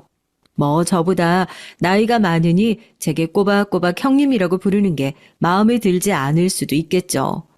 저도 나이 많은 동서한테 형님 소리 듣는 것이 전혀 편하지 않았거든요. 그렇다고 해서 서로 말 편하게 하고 지내자고 할 수 없는 노릇이잖아요. 만약 어른들이 아시면 불호령이 떨어질 것이 불보듯 뻔하거든요. 저녁 준비를 하면서 한창 정신없이 바쁜데 갑자기 동서가 궁금한 것이 있다고 하더니 대뜸 제게 출신 대학에 대해서 묻더라고요. 저는 갑자기 이게 무슨 소린가 싶어서 대답을 하지 않았죠. 그랬더니 동서는 끈질기게 몇 년제를 나왔느냐, 서울에 있는 대학은 맞는 거냐 등등 이런 것들을 계속 묻더라고요. 형님, 저는 와이드 나왔는데 형님은 대학 어디 나오셨어요? 그이한테 듣기로는 일찍 결혼했다고 하던데 대학은 졸업하고 결혼하셨어요? 졸업했어요. 그건 왜 궁금하세요? 졸업은 하셨구나. 그런데 왜 어디인지 말 못하세요? 그이도 모르고 있다던데? 대학을 어디 나왔는지가 도대체 왜 궁금하시냐고 묻고 있잖아요. 아니, 무슨 면접을 보는 것도 아니고 동서가 제 대학을 궁금해하실 이유가 뭔지 모르겠네요. 그냥 궁금해서 물어봤죠. 뭐 더 이상은 묻지 않을게요. 형님도 민망하실 텐데 대학 얘긴 그만두죠 뭐. 동서는 제 대답을 어떻게 받아들였는지 마치 봐준다는 식의 말투로 얘기를 했습니다. 살짝 기분이 나쁘긴 했지만 더 이상 묻지 않는다는데 거기다 대고 뭐라고 반응을 할 수 있겠어요. 말투를 가지고 한 소리 하면 꼬투리 잡는다는 소리밖에 더 듣겠나 싶어서 그냥 넘어갔죠. 그런데 그것도 잠시 동서가 갑자기 호칭에 관해서 할 말이 있다고 하더라고요. 형님, 나이가 어떻게 되신다고 하셨죠? 아주버님이랑 10살 차이 난다고 들었는데 그럼 그이랑은 8살 차이 정도 나겠네요? 그렇죠. 왜 그런 걸 갑자기 물어보세요? 저하고도 그만큼 나겠다 싶어서 말이에요. 생각보다 형님이 많이 어리시네요. 서방님이랑 동갑이니까 동서랑 나이 차이도 그렇겠죠. 그게 문제가 될까요? 저랑 형님 동서로 지내는 것이 달라질 것도 아닌데 우리가 밖에서 알게 된 사이도 아니고 나이가 무슨 상관 있겠어요. 그렇죠? 저는 아무것도 눈치채지 못한 사람처럼 웃으면서 물었죠. 솔직히 이렇게 나오면 대부분 뻘쭘해서라도 그냥 넘어가잖아요. 근데 동선 다르더라고요. 그냥 만난 사이였으면 이런 것 물어보겠냐고 하더니 저더러 말을 좀 편하게 하고 싶다고 하는 거예요.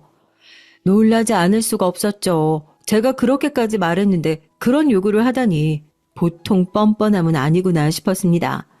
저는 당황해서 순간적으로 바로 대답이 나오지 않았어요. 그냥 물끄러미 동서를 바라보기만 했죠. 동서는 제가 아무 말도 없이 자기 얼굴만 바라보고 있자 심지어 재촉까지 하더라고요. 그러니까 앞으로 말 편하게 해도 되겠지? 나도 어지간하면 형님하고 맞존대하는 선에서 정리하려고 했는데 한두 살도 아니고 무려 8살인데 자존심 상해서. 자존심이 왜 상하니? 당연한 일 앞에서.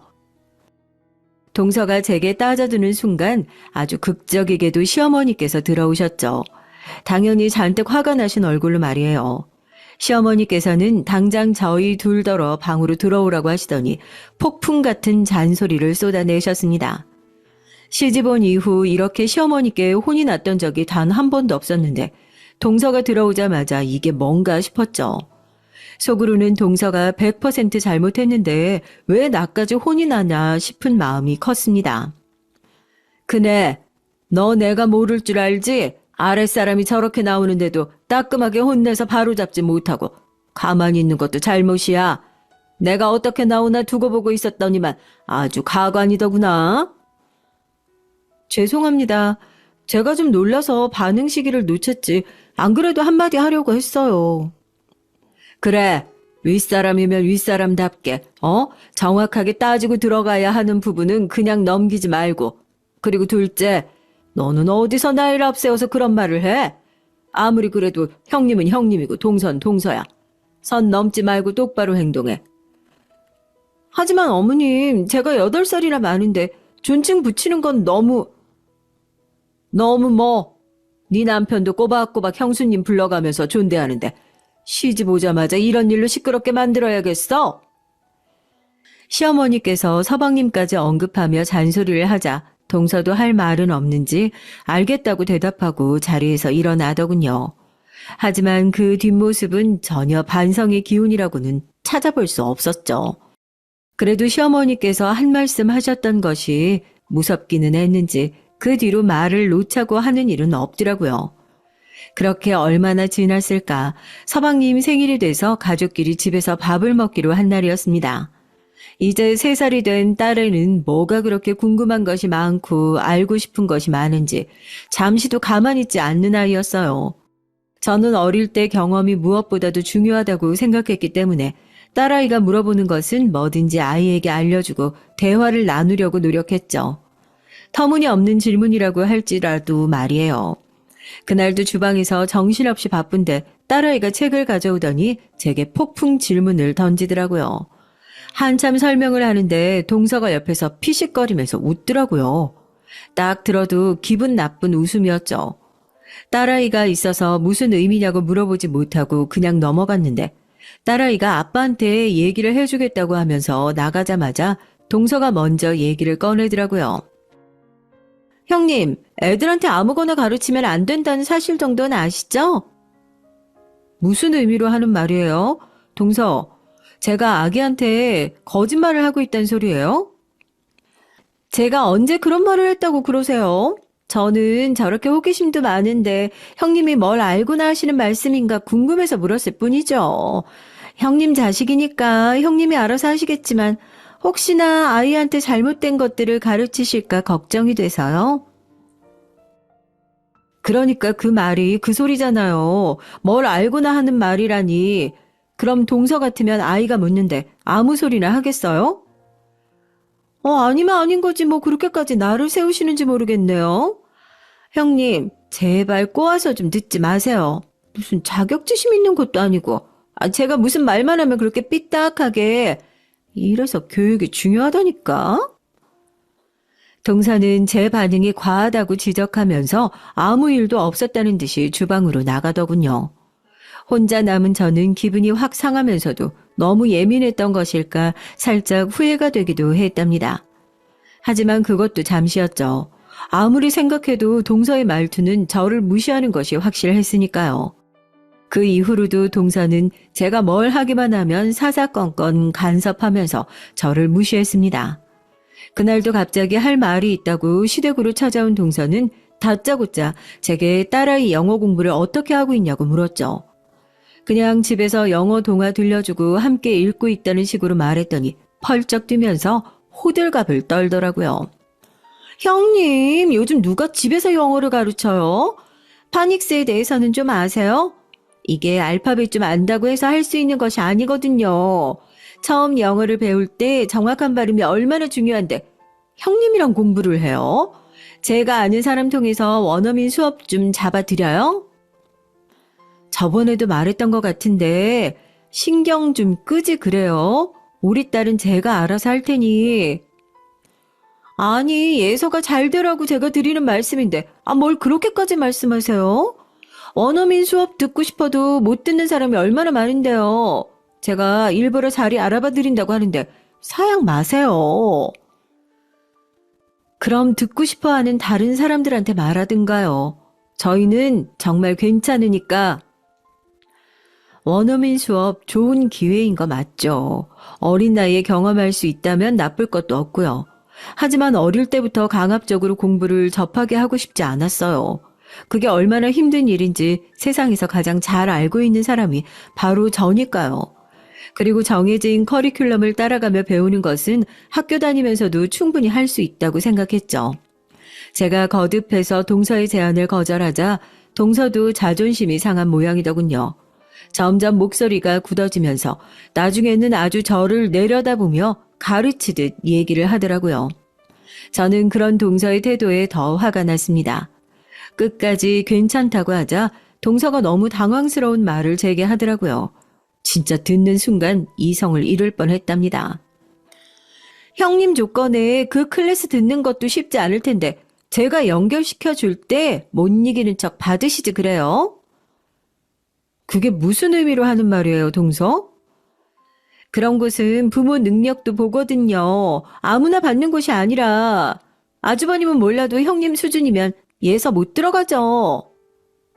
수준? 동서는 저에 대해 뭘 얼마나 한다고 그런 말을 함부로 하는 거예요? 제가 많이 알 필요가 있을까요? 다 보이는데? 사람이 격조라는 것이 딱 배운 만큼 나오거든요. 동서의 너무 어이없는 발언에 숨이 턱하고 차는 기분이 들었습니다. 진짜 욕이 헛끝까지 올라오는 느낌이 들었죠.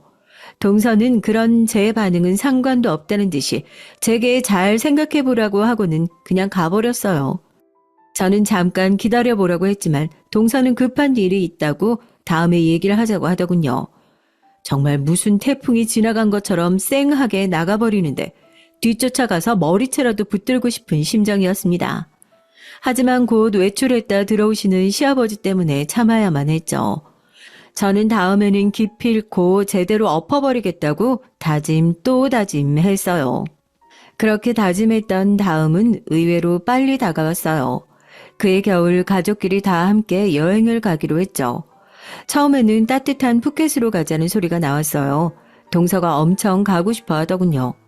하지만 서방님 일정에 도저히 맞출 수가 없어서 그냥 제주도로 가게 됐는데요.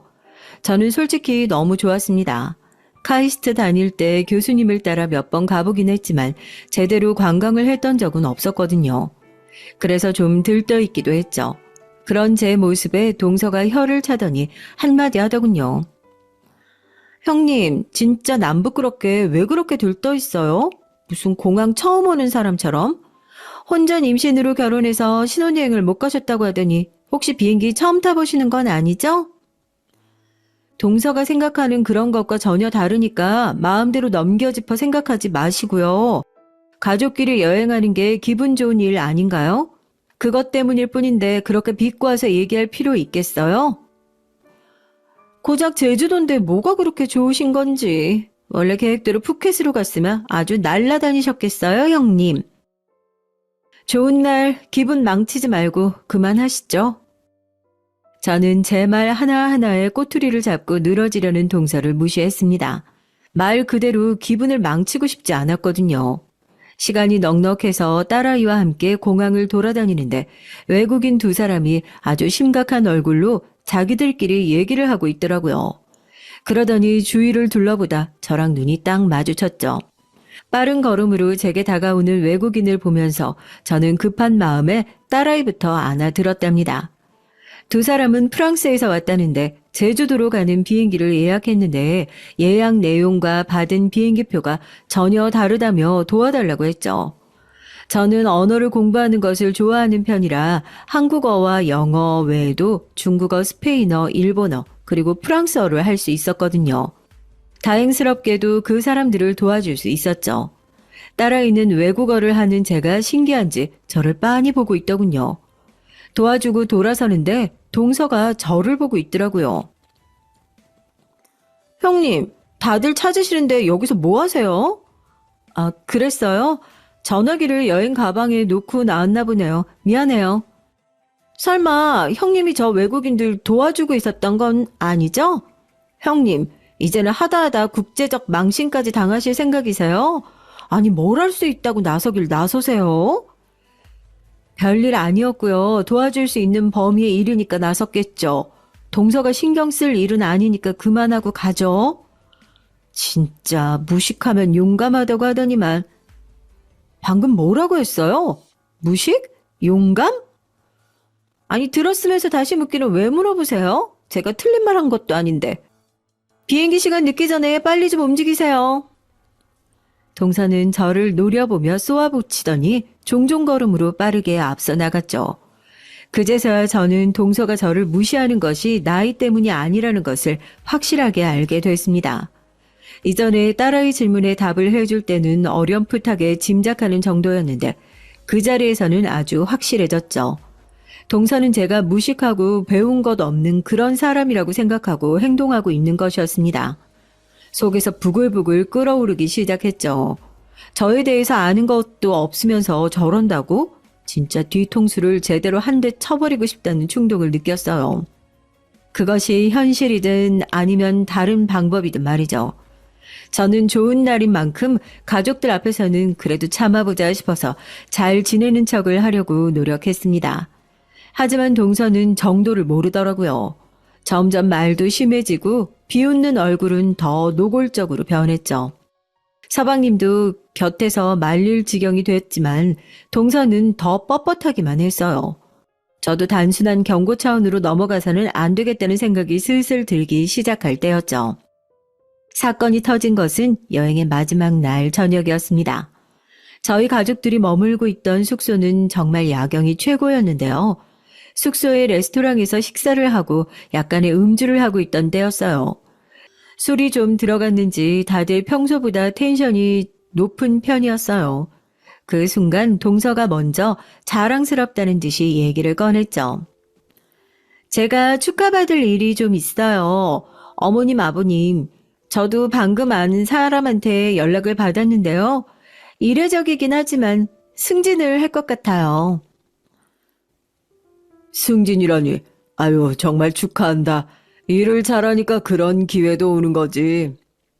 흔하게 볼 수 있는 일은 아니긴 하죠. 대부분 다들 근속 승진을 하는 경우들이 더 많거든요. 특히 저처럼 7급 정도 되면 위로 올라가는 것이 훨씬 더 어렵고요. 재수 씨, 축하드려요. 좋은 일이네요.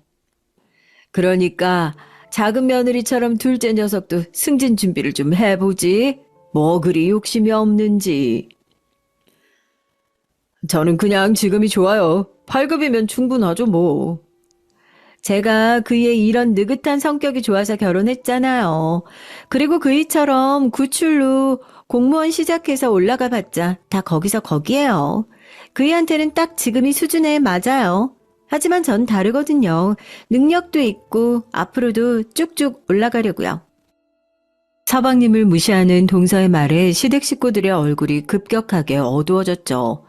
서방님께서는 어두운 조명에서도 확연하게 보일 정도로 얼굴이 붉어지셨고요.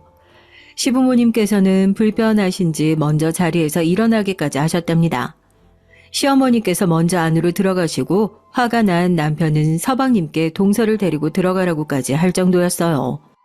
동서는 자기가 정신이 멀쩡하다고 서방님을 뿌리치더니 저를 똑바로 바라봤죠. 그리고는 너무나도 충격적인 말들을 쏟아내기 시작했습니다. 형님, 그런데 형님은 예서 보면 걱정 안 되세요? 하나도? 우리 딸이 왜요? 제가 뭘 걱정해야 되는데요? 우리 예서 잘 크고 있어요. 아니, 자식은 엄마 머리 닮는다고 하잖아요. 예서가 형님 머리 닮으면 어떡해요? 사람들 앞에서 소리내어 말하지도 못하는 대학 나와서 그냥 저냥 살다가 주제 넘치는 남자 만나서 애부터 덜컥까지는 그런 삶을 살게 되면 어떻게 하나 걱정 안 되세요? 동서의 말에 가족들이 앉아있던 테이블의 분위기는 삽시간에 조용해졌습니다. 다들 자신들이 들은 소리가 뭔가 싶은 얼굴을 하고 있었죠. 그 중에서도 가장 충격을 받은 사람은 바로 저였어요. 다른 것도 아니고 딸아이를 걸고 넘어가면서 얘기를 할 것이라고는 전혀 생각하지 못했죠. 하지만 동서는 멈추지 않았습니다. 그렇잖아요. 보고 배운 것이 없는데 어쩌겠어요? 형님, 학교 다닐 때 공부 어떠셨어요? 더럽게 못했죠? 사실 대학도 안 나오셨죠? 괜히 제 앞에서 민망하니까 나왔다고 하신 거 다 알아요. 내가 학창시절 때 공부를 못했다고 누가 그래요? 동서, 입에서 나온다고 다 말은 아니에요. 제대로 알지도 못하면서 마음대로 넘겨짚어서는 다 아는 척, 동서는 자기가 뭐라도 되는 사람 같아요? 형님, 말이 지나치시네요. 아는 척이라뇨? 다 형님이랑 예서 생각해서 하는 말이잖아요. 형님이야말로 모르는 게 뭐가 그렇게 대수라고. 아, 좀 배우면 되지. 재수씨, 그만 좀 하시죠. 술지정이라고 들어주기에는 선을 너무 넘으셨어요. 아주버님, 제가 예서 예뻐해서 하는 말이에요. 아주버님은 예서 잘 키우고 싶지 않으세요? 그러니까 지금이라도 정신 차리시고 제대로 된 교육을 좀 받아보세요. 매번 이상한 문화센터 이런 곳 다니는데 그런 곳에서 도대체 뭘 얼마나 배운다고요? 제가 예서가 너무 불쌍해서 드리는 말이니까. 재수씨, 우리 예서 걱정이라고 말끝마다 하시는데 우리 딸은 우리가 알아서 할 테니까 도움 안 되는 걱정은 그만 좀 하시죠.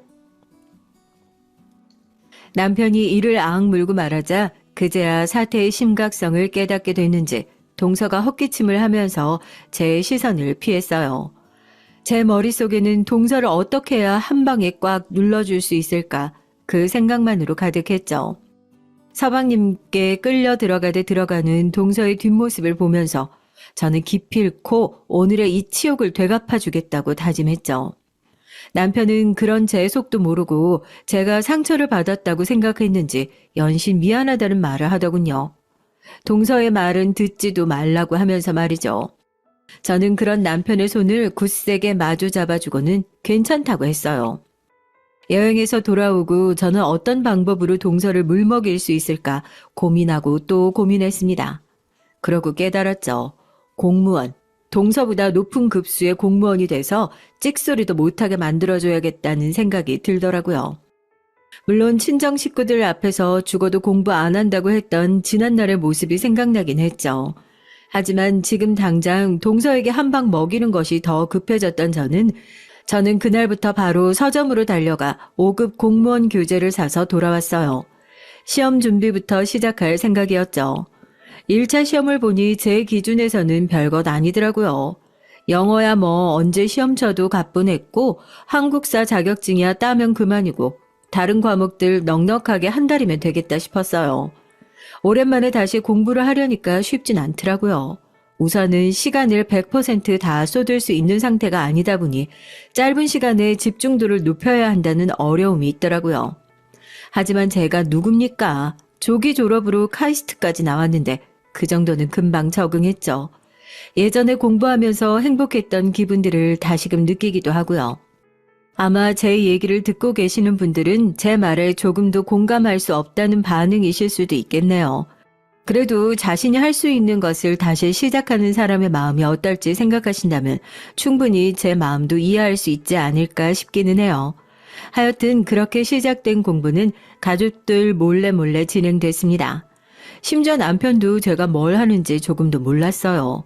저는 틈틈이 녹음해둔 교재 요약본을 들어가면서 정말 열심히 준비했어요. 힘이 든다 싶으면 제게 막말을 했던 동서를 떠올려가며 이를 악물었죠. 동서는 정말 제게도 완벽한 동기부여였어요. 그런 막말을 했음에도 제게 사과 한 번 하지 않았던 동서는 아쉽게도 승진에서는 미끄러졌더라고요. 솔직히 그 얘기를 듣는데 당연하다고 생각했어요. 저런 심보로 일을 하는데 승승장구하는 것은 문제가 있다고 느꼈거든요. 동서는 그렇게 큰 소리를 쳤는데 막상 승진도 못하자 엄청 약이 올랐는지 제게 훨씬 더 공격적으로 나왔습니다. 형님, 머리가 나빠서 메모하는 거 그거 부끄러운 일 아니에요. 어머니께서 시키시는데 그냥 듣고만 계셔도 되겠어요? 그건 제가 알아서 할 일이니까 동서가 나서서 얘기할 필요는 없는 것 같은데요. 괜히 실수하셔서 저까지 혼날까봐 그러죠. 뭘 알고 하시는 것은 맞는 건지. 진짜 답답해서. 잊을까봐 걱정되면 동서가 메모하면 되겠네요. 저는 제가 가진 모든 인내심을 동원해서 동서의 말을 참아가며 대답했습니다. 동서는 자기를 어떻게 보고 그런 말을 하느냐며 펄펄 뛰었지만 저는 모른 척 했어요. 당장 사과하라는 말을 무시하고 나가자 동서는 더 약이 오른 듯이 소리를 질렀습니다. 솔직히 살짝 속이 시원하긴 했죠. 매번 자기 할 말만 하고 쌩하게 나가버렸는데 이번에는 제가 뭔가 갚아준 느낌이 들었거든요. 물론 이걸로 퉁치고 그냥 넘길 생각은 조금도 없었죠. 나중에 합격한 제 앞에서 어떻게 말할지 그날을 상상하며 미친 듯이 시험을 준비했습니다. 저는 가족들에게도 비밀로 하고는 나가서 시험을 치고 왔어요. 예상했던 대로 별것 아니더군요. 오히려 저는 너무 쉬어서 시간이 많이 남을 정도였답니다. 1차 합격자 발표 날 저는 조금도 긴장이 되지 않았어요. 1차 합격은 제게 너무나도 당연했거든요. 그래서 1차 발표가 나기도 전에 저는 2차를 정말 시쳇말로 빡세게 준비하고 있었답니다. 저는 고민하다가 교육행정직을 선택했어요. 아이가 생기고 나서부터는 교육에 대한 관심도가 엄청 높아지고 있었거든요. 2차 시험을 준비하면서 저는 남편에게만 살짝 고백을 했습니다. 차마 급수까지는 말 못하고 그냥 두리뭉술하게 말했어요. 남편은 갑자기 무슨 공무원이냐고 놀라면서도 저를 응원해 주었답니다. 남편의 말투에 큰 기대를 하고 있지는 않았다는 것은 바로 알 수 있었어요. 준비 기간도 얼마 되지 않을 텐데 어떻게 합격하겠나 딱 그런 눈빛이었죠. 2차까지 완벽하게 마치고 난 뒤 저는 합격자 발표일만 기다렸습니다. 2차 합격을 하고 나면 가족들에게 사실대로 모든 것을 얘기할 생각이었거든요.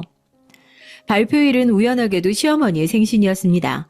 이번에는 서방님께서 외식을 하자고 하셔서 강남의 유명 식당으로 가족들이 모두 모였답니다.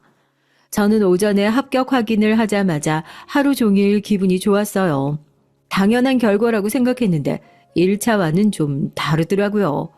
가족들에게 다 고백할 결심을 했기 때문인지 심지어 긴장도 됐고요.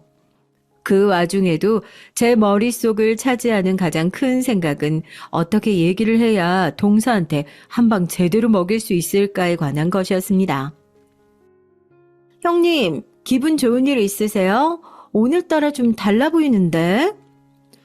뭐 그렇죠. 기분 나쁠 일이 없으니까요. 그나저나 정말 음식이 깔끔하고 잘 나왔네요. 어머님, 아버님께서 좋아하시는 것들이 많기도 하고요. 어머님, 이것 좀 드셔보세요. 저는 동서와는 시선도 맞추지 않고 시어머님과 시아버님 앞으로 평소 두 분이 좋아하는 음식을 챙겨드렸습니다. 분위기는 점점 무르익었죠. 디저트가 나오면서 저는 드디어 숨겼던 얘기를 처음으로 꺼냈습니다.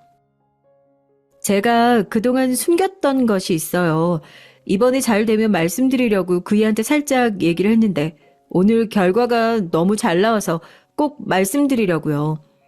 아버님, 어머님 제가 이번에 공무원 준비를 했는데 다행인지 2차 합격까지 해냈어요. 이제 3차 하나만 남았답니다. 공무원? 2차? 아니, 언제 그런 준비를 한 거야? 아니, 공부하는 모습 본 적도 없는데. 그네야, 축하한다. 아이고, 살림하면서 공부한다고 고생 많았겠어. 그런 일이 있었으면 처음부터 말을 하지 그랬냐? 그럼 편하게 공부할 수 있도록 도왔을 텐데. 3차는 무슨 시험인데? 면접만 남았어요. 지금부터 준비하면 3차도 잘 될 것 같아요. 가족들의 쏟아지는 축하 속에서 저는 처음으로 공무원 시험 준비를 하면서 성취감 같은 것을 느꼈어요. 뿌듯했죠. 무엇보다 금방이라도 눈이 앞으로 쏟아질 것처럼 크게 뜨고 저를 바라보는 동서의 표정이 너무 마음에 들었습니다. 저는 평소보다 동서가 말하는 것처럼 자세를 잡고 말했어요. 네, 별것 아니더라고요. 6개월 준비했더니 2차까지 그냥 붙던데요. 이 사람이 공부 요령을 아는 건지 정말 교육행정직 5급을 그렇게 덜컥 딸 줄은 상상도 못했어요. 5급이요? 아주머니, 지금 5급이라고 하셨어요? 남편의 말에 동서는 깜짝 놀란 목소리로 크게 외쳤습니다. 동서의 목소리에 시부모님들도 깜짝 놀라셨죠. 저는 자신 있게 고개를 끄덕이며 별것 아니었다고 말했어요. 동서는 어이가 없다는 표정을 지으면서 소리를 질렀죠. 제가 예상했던 것 이상의 반응에 기분이 좋더라고요. 형님, 스카이 나와도 될까 말까 한 시험이 5급이에요. 그런 5급을 형님이요? 아니, 개인이 제가 승진해서 떨어졌다고 저를 놀리고 싶으신 모양인데 그런 일이면 그냥 저한테 바로 말씀하세요. 가족들까지 속여가면 뭐 하는 짓이에요? 동서 승진이 미끄러진 거랑 내가 5급 2차 합격한 거랑 무슨 상관이 있다고 제가 그런 생각을 해요? 그냥 해보고 싶어서 도전을 했을 뿐이죠. 제가 2차까지 합격했다고 하니까 믿을 수가 없어요? 그럼 동서 보는 앞에서 확인시켜 줄까요? 형님, 국가고시 조작은 범죄예요. 그 정도는 아시죠?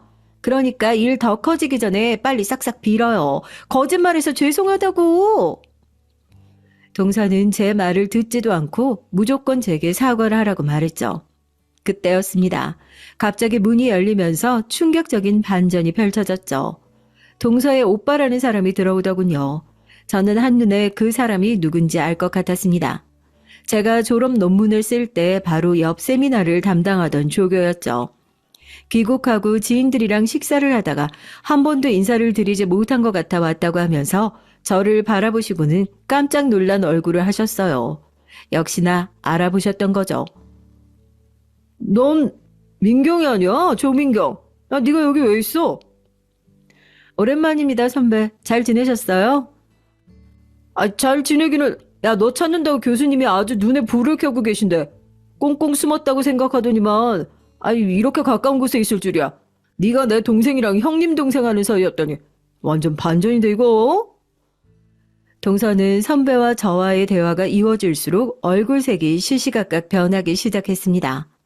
가족들 역시 많이 놀란 얼굴이셨죠. 선배는 사돈 어른들 표정이 심상치 않다 여겼는지 제게 무슨 일이냐고 묻더군요. 저는 그동안 저에 대해서 많은 것들을 숨겼다고 말했어요. 선배를 바로 눈치챘는지 어이없다는 웃음을 흘리고는 다음에 다시 인사를 드리겠다는 말만 남기고 나갔습니다. 선배가 나가고 나니 모든 가족들의 시선은 제게 집중이 됐어요. 저는 솔직하게 조기 졸업 과정으로 학창 시절을 보냈으며 최종적으로는 카이스트를 졸업한 것이 맞다고 말했습니다. 카이스트, 그 유명한 카이스트를 졸업했다고? 그렇게 어린 나이에 졸업까지 했으면서 그 재능을 집에서 애 키우는 것으로 낭비하고 있었단 말이냐? 그 대학 나왔으면 유학을 가든 연구소를 들어가든 했어야지. 아버님, 어머님, 그게 왜 낭비예요? 그렇게 말씀하시면 속상해요. 그럼 처음 만났을 때 이미 졸업을 했었다는 말이야? 그래? 속에서 미안해요. 나름 사정이 있었어요. 난 내가 어느 대학을 나왔는지 꼭 알 필요는 없다고 생각했거든요. 여보도 묻지 않았잖아요. 난 당연히 전문대 졸업해서 취업 준비생인 줄로만 알았지. 그래서 괜히 학교 물어서 스트레스 주고 싶지 않았고. 남편은 이 순간이 믿겨지지 않는지 얼떨떨한 얼굴을 하고 있었습니다. 저는 남편에게 그동안 속여서 정말 미안하다고 말했어요. 다행히 남편은 크게 중요한 부분이 아니라며 괜찮다고 했죠. 남편과 얘기가 제대로 끝나고서야 저는 시선을 돌려 동서를 바라봤습니다.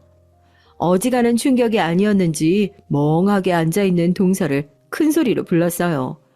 하지만 제 소리가 전혀 들리지 않는지 동서는 여전히 초점 없는 눈을 하고는 앞만 보고 있었어요. 제가 반복적으로 동서를 부르자 서방님이 조심스럽게 동서의 어깨를 툭 쳤답니다. 동서, 몇 번이나 불렀는데 왜 대답이 없어요?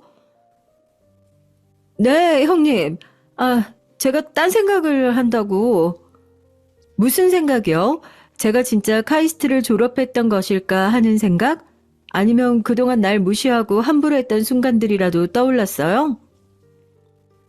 동서는 제 말에 입도 뻥끗하지 못하고 가만히 고개만 숙였답니다.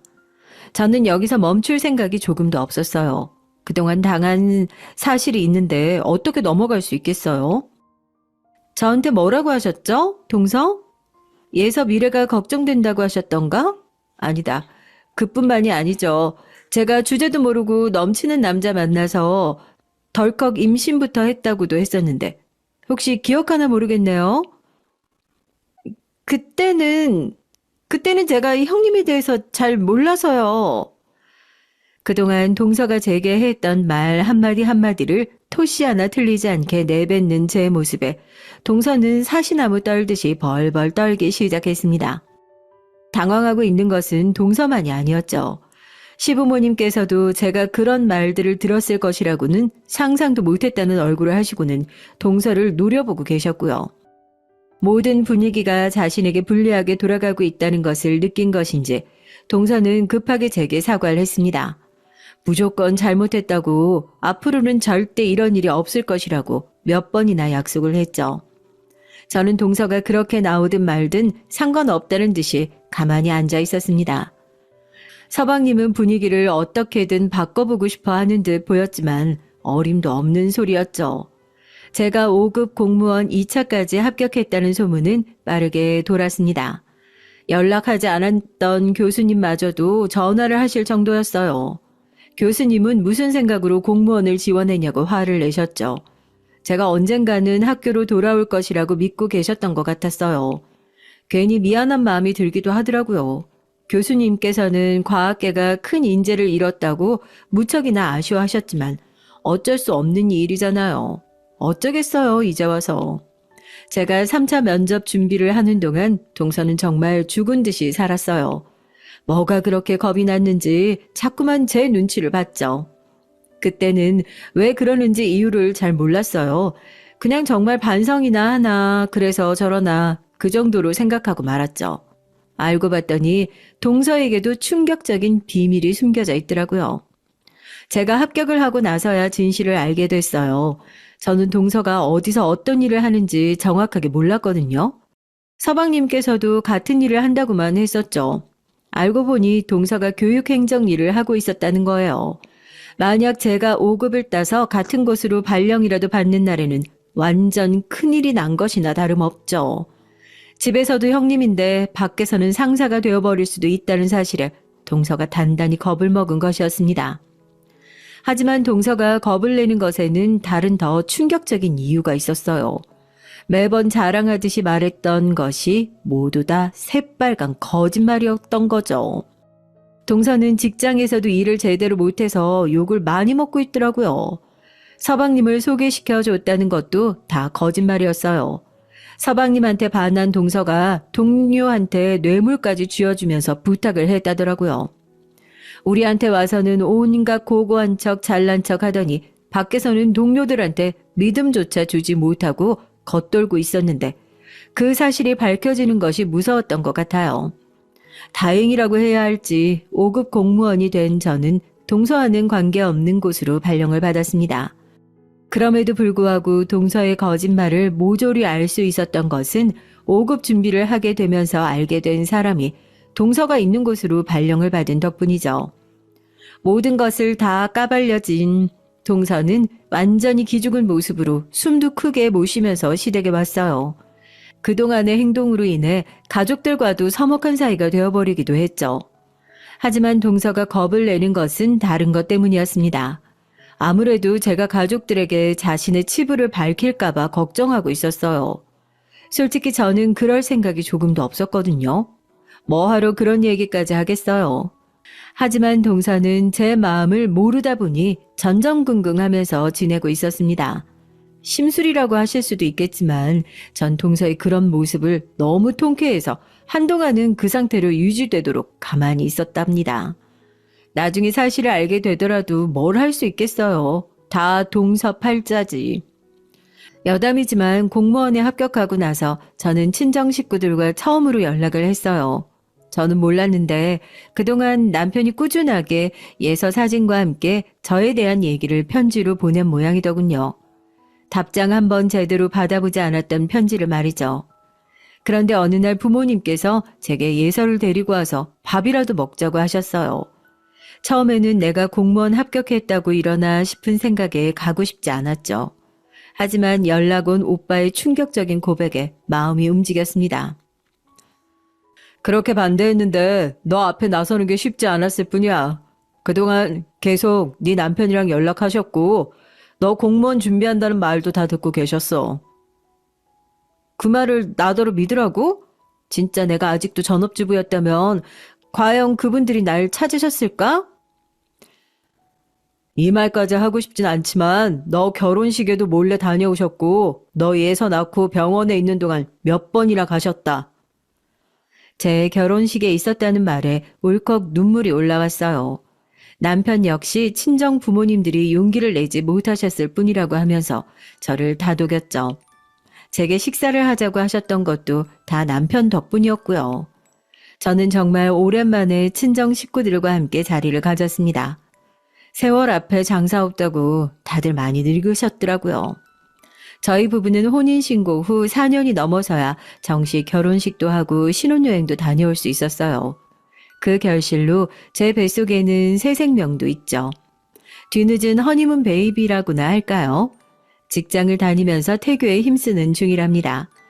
모든 것이 제자리로 돌아온 지금이 제게는 너무나도 행복한 순간이네요.